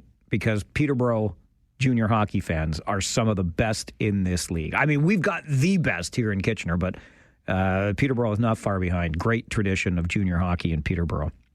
And you know what? Mad Dog doesn't have to worry about not having a love song on today. He's a fighter, not a lover. We're okay with that. Mike, you're next on Free Phones Friday. Good afternoon. Hi, Mike. It's Farwell Force, member number 37 calling. Michael, good to hear from you. Okay. I'm sort of in agreement with you on this speed camera stuff. I just spent a couple days with Mom in Waterloo, and in my neighborhood in John Street, William, and all that area. And it gets ridiculous, Mike. 40, 30, 50. You could do a speed limit bingo or auctioneering there, because you go down each street there and you don't even know what your limit should be. And by Our Lady of Lourdes School there on Roslyn Street, they have a 30K zone, but they have two speed bumps. They narrowed the street. Like, Mike, what problem? I think some people need to ask the question, what problem are you trying to solve? Because the speed bumps don't work, the four-way stops don't work, and now you've got cameras? Like, Mike, I think what we need to do is, I agree with Doug Ford to a certain extent. I think what the province needs to do is mandate some uniform speed laws again. Remember when we did driver training, 50 in the city, 80 out in the country, 100 on the 401s, 400 series hydrate? We need that. 40 for school zones when in session, and maybe 50 for rural roads, for city roads, and 80 and 100. But Mike, right now it's just like, what speed limit am I supposed to drive here? Yeah. And Mike, I have a request for you. Okay. We got to get Since moving you here, got Mike. I married, got lots of other callers coming. Okay. Congratulations on your marriage. I want them to play the man song for you on Monday. Okay? Okay, Mike. We'll talk to you later. Look forward to it. Thank you. Farwell's Force member number. I got Mike in Point Clark. I think he said 138, didn't he? I got it. Where did he? I know I have him on here. Anyway, thank you to another Farwell's Force member. Tony is next. He's on Free Phones Friday. Hello, Tony. Hello, Mike. Mike. Oh, Tony, what are you doing to me here? Buddy, if Geddy Lee was standing in front of you, how could you explain to him playing You Light Up My Life? What did that wedding cake do to your mind? Did it make it into mush? Now, hang on, Tony. Hang on. I'm going to call you Anthony. Hang on now, Tony. It's all okay, Michael. It's okay. I take that back because I hate being called Michael. Listen. It's all request. You requested, I play it. Oh, does Rush do anything? Love song, ballad? No, anything? are you kidding me? You Light Up My Life. I almost drove into a bridge. Tony, now come on. We just mellow out, would you? Oh my goodness! Come on. Torture, buddy, torture. Anyway, congratulations. Thank you. All the best, and good luck tonight. I really appreciate it all around. Oh, what would Geddy Lee say? That's excellent. Believe it or not, the officiant at our ceremony found a way to weave Rush lyrics into our ceremony. Some way, somehow, our officiant found a way to find references to love in Rush songs, and he didn't use Closer to the Heart. So go figure. Sam, over to you on Free Phones Friday. Good afternoon. Mike, how are you? I'm great, thank you. How are you? Good. In this day of love, it makes me think of the man you love the most in Stratford. Are you talking about the former mayor, Dan Matheson, or are you talking about my buddy Phil, former North Warder from here in Kitchener? How about my brother-in-law, Rob? Those are three options for you. We're talking about the Polish legend, Phil. And okay. I want to wish the two of you a wonderful season. I know you'll probably see him this evening. And I just want to, thinking of love and the hockey, I was thinking of Phil and you. That's all. I love it. Sam, you're a beautiful soul. Thank you. Take care and have a wonderful season. You too. Enjoy. Follow all the action on this Rangers season on 570 News Radio. The Polish legend, Phil. Of course he's Polish because he came from the North Ward in Kitchener, where he grew up, and that's how Phil and I connected. He now makes his home in Stratford, and I don't think he's a member of Farwell's Force yet. We'll have to get him on there. I always see him at the games, and he always brings me a little treat, which I appreciate. Free Phones Friday continues on the Mike Farwell Show. Game day, baby. 570 News Radio and Rogers TV.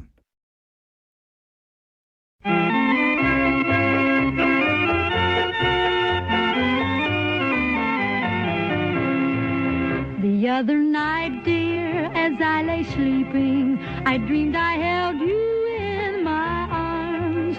When I awoke, dear, I was mistaken, and I hung my head and cried. You are my sunshine, my only sunshine. I'm going to dedicate this one to Tony. How do you like that one there, Anthony?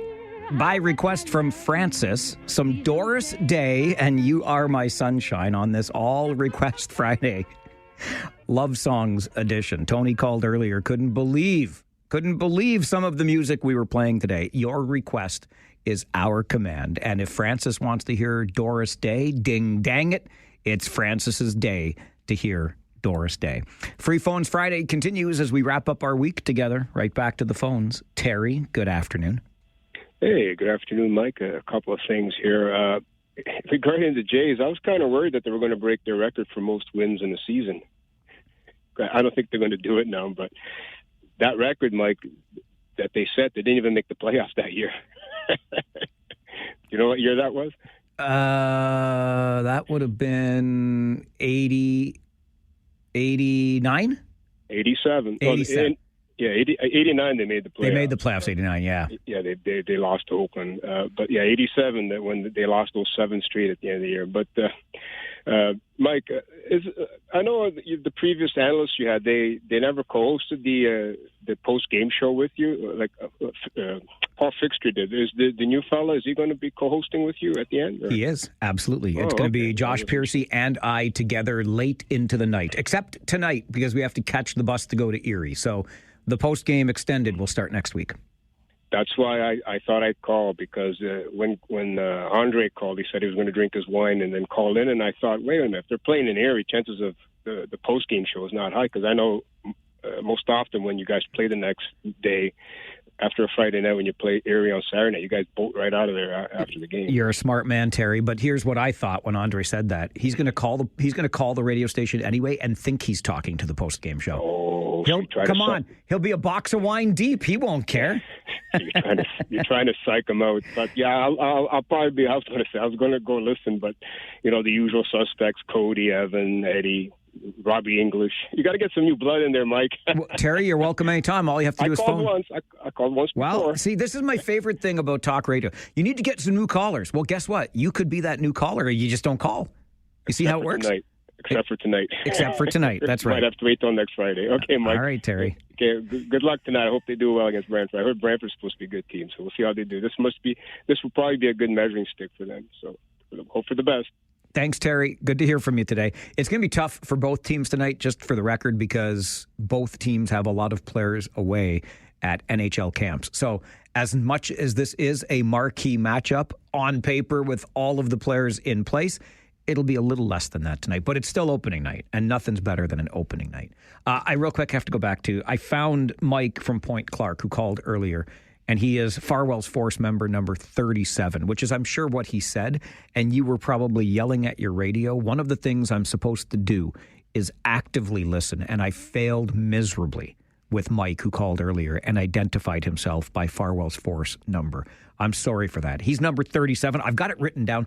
I'm going to decorate my studio with the Farwell's Force list. I've just got to get to work on that. I've got paper all over the place, writing down names. We're now 173 listeners strong, and I love it. I love every bit of it.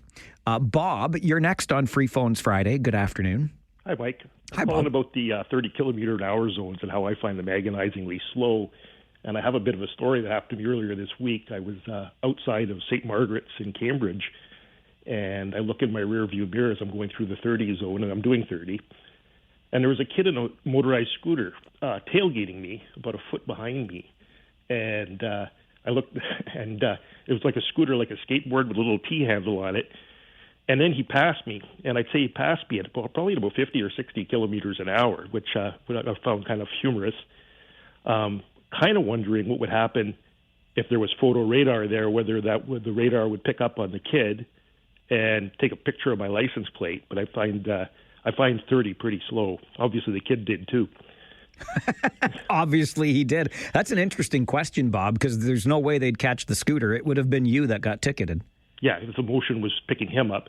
And then the other thing I found, there's a proliferation of those electric bikes and people riding on the sidewalks and all kinds of crazy things. I do think those motorized scooters and bikes are probably a bit of a hazard. I could not agree more. Yeah. Yeah. All right, Bob, thanks for the call. Yeah, thank you. Great to hear from you today. I was thinking about that last evening, not at St. Margaret's in Cambridge, but being on Glasgow Street some time ago. I told you the story. I referred to the rider as a spandex warrior because he was riding like an absolute jackwagon. And there were a bunch of us. I mean, he was weaving from the right side of the road through traffic to the left, like to the middle of the road, because he didn't like how slow traffic was moving. And I can promise you this. I was doing the speed limit at 40 along Glasgow, which has long been a 40. And this spandex warrior on the bicycle was flying at well above, well, not well above, but faster than the vehicles were driving, because we as drivers were obeying the speed limit, the posted limit. And this spandex warrior was kamikaze. I'm not kidding you, down the road. But what happens? Nothing, because, you know, there are not speed cameras for the other vehicles on the road, just the four-wheeled variety. Ernie, Free Phones Friday, over to you. Good afternoon. Hey, Mikey. Happy Friday. You too, bud.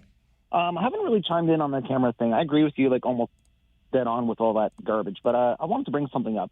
Kayla Andrade was on the show, I think when you were off, talking about the cameras and the transparency of where all this money is going. And I know I've kind of mentioned this before, but is there not a chance that we can allocate? Like, I know, like, it's for road work or whatever, apparently. Maybe you can explain this to me a little bit better. But can we not, like, with property taxes just jumping insane, I think people would be a lot more okay with having them if they say 20% of the revenue or 30. Like, obviously they're getting a ton of money from this. Can we not just, like, allocate so we don't have to charge and jump everybody's property tax year after year after year? Like, take some, say, you know what, it would have been this. Here's some speed camera money that is going to offset that. You know, like, is that a terrible idea? Or what's, like, can you explain that a little bit more to me about the transparency of where all this money is going from the ticket? Yeah, it's a great question, Ernie, and I appreciate it. So what we know and the way the program is designed is that the money is to be allocated to road improvements, road safety enhancements, etc. And that's pretty much it. Now, to take your point a little bit further, in theory, I would think, yes, we all of a sudden have all of this extra revenue to do some road work, which comes out of the municipal property tax budget. So it could offset that. As for the transparency, though, that's going to be tough, right? Because when do we ever get the full accounting? I to this day do not understand. I kid you not, as God is my witness, why we cannot have published online for all to see itemized budgets, department by department, work order by work order, whatever it looks like, from our governments at all levels. I don't know why we can't get that level of detail if we're geeky enough to look at it. But I don't know how close we're going to get to that, Ernie. But in theory, I think your point holds water. You got all this money for road repairs, then our property taxes might not go up that much because we don't have to pay for them. Speed cameras already did, or the speeders already did. And that's it until tonight, okay? What do we got? 5.5 hours till pregame time, baby. Harris Law pregame show. Me, Josh Piercy, and the Kitchener Rangers with you right here on 570 News Radio. My name is Mike Farwell. You are a force for good. Bye for now.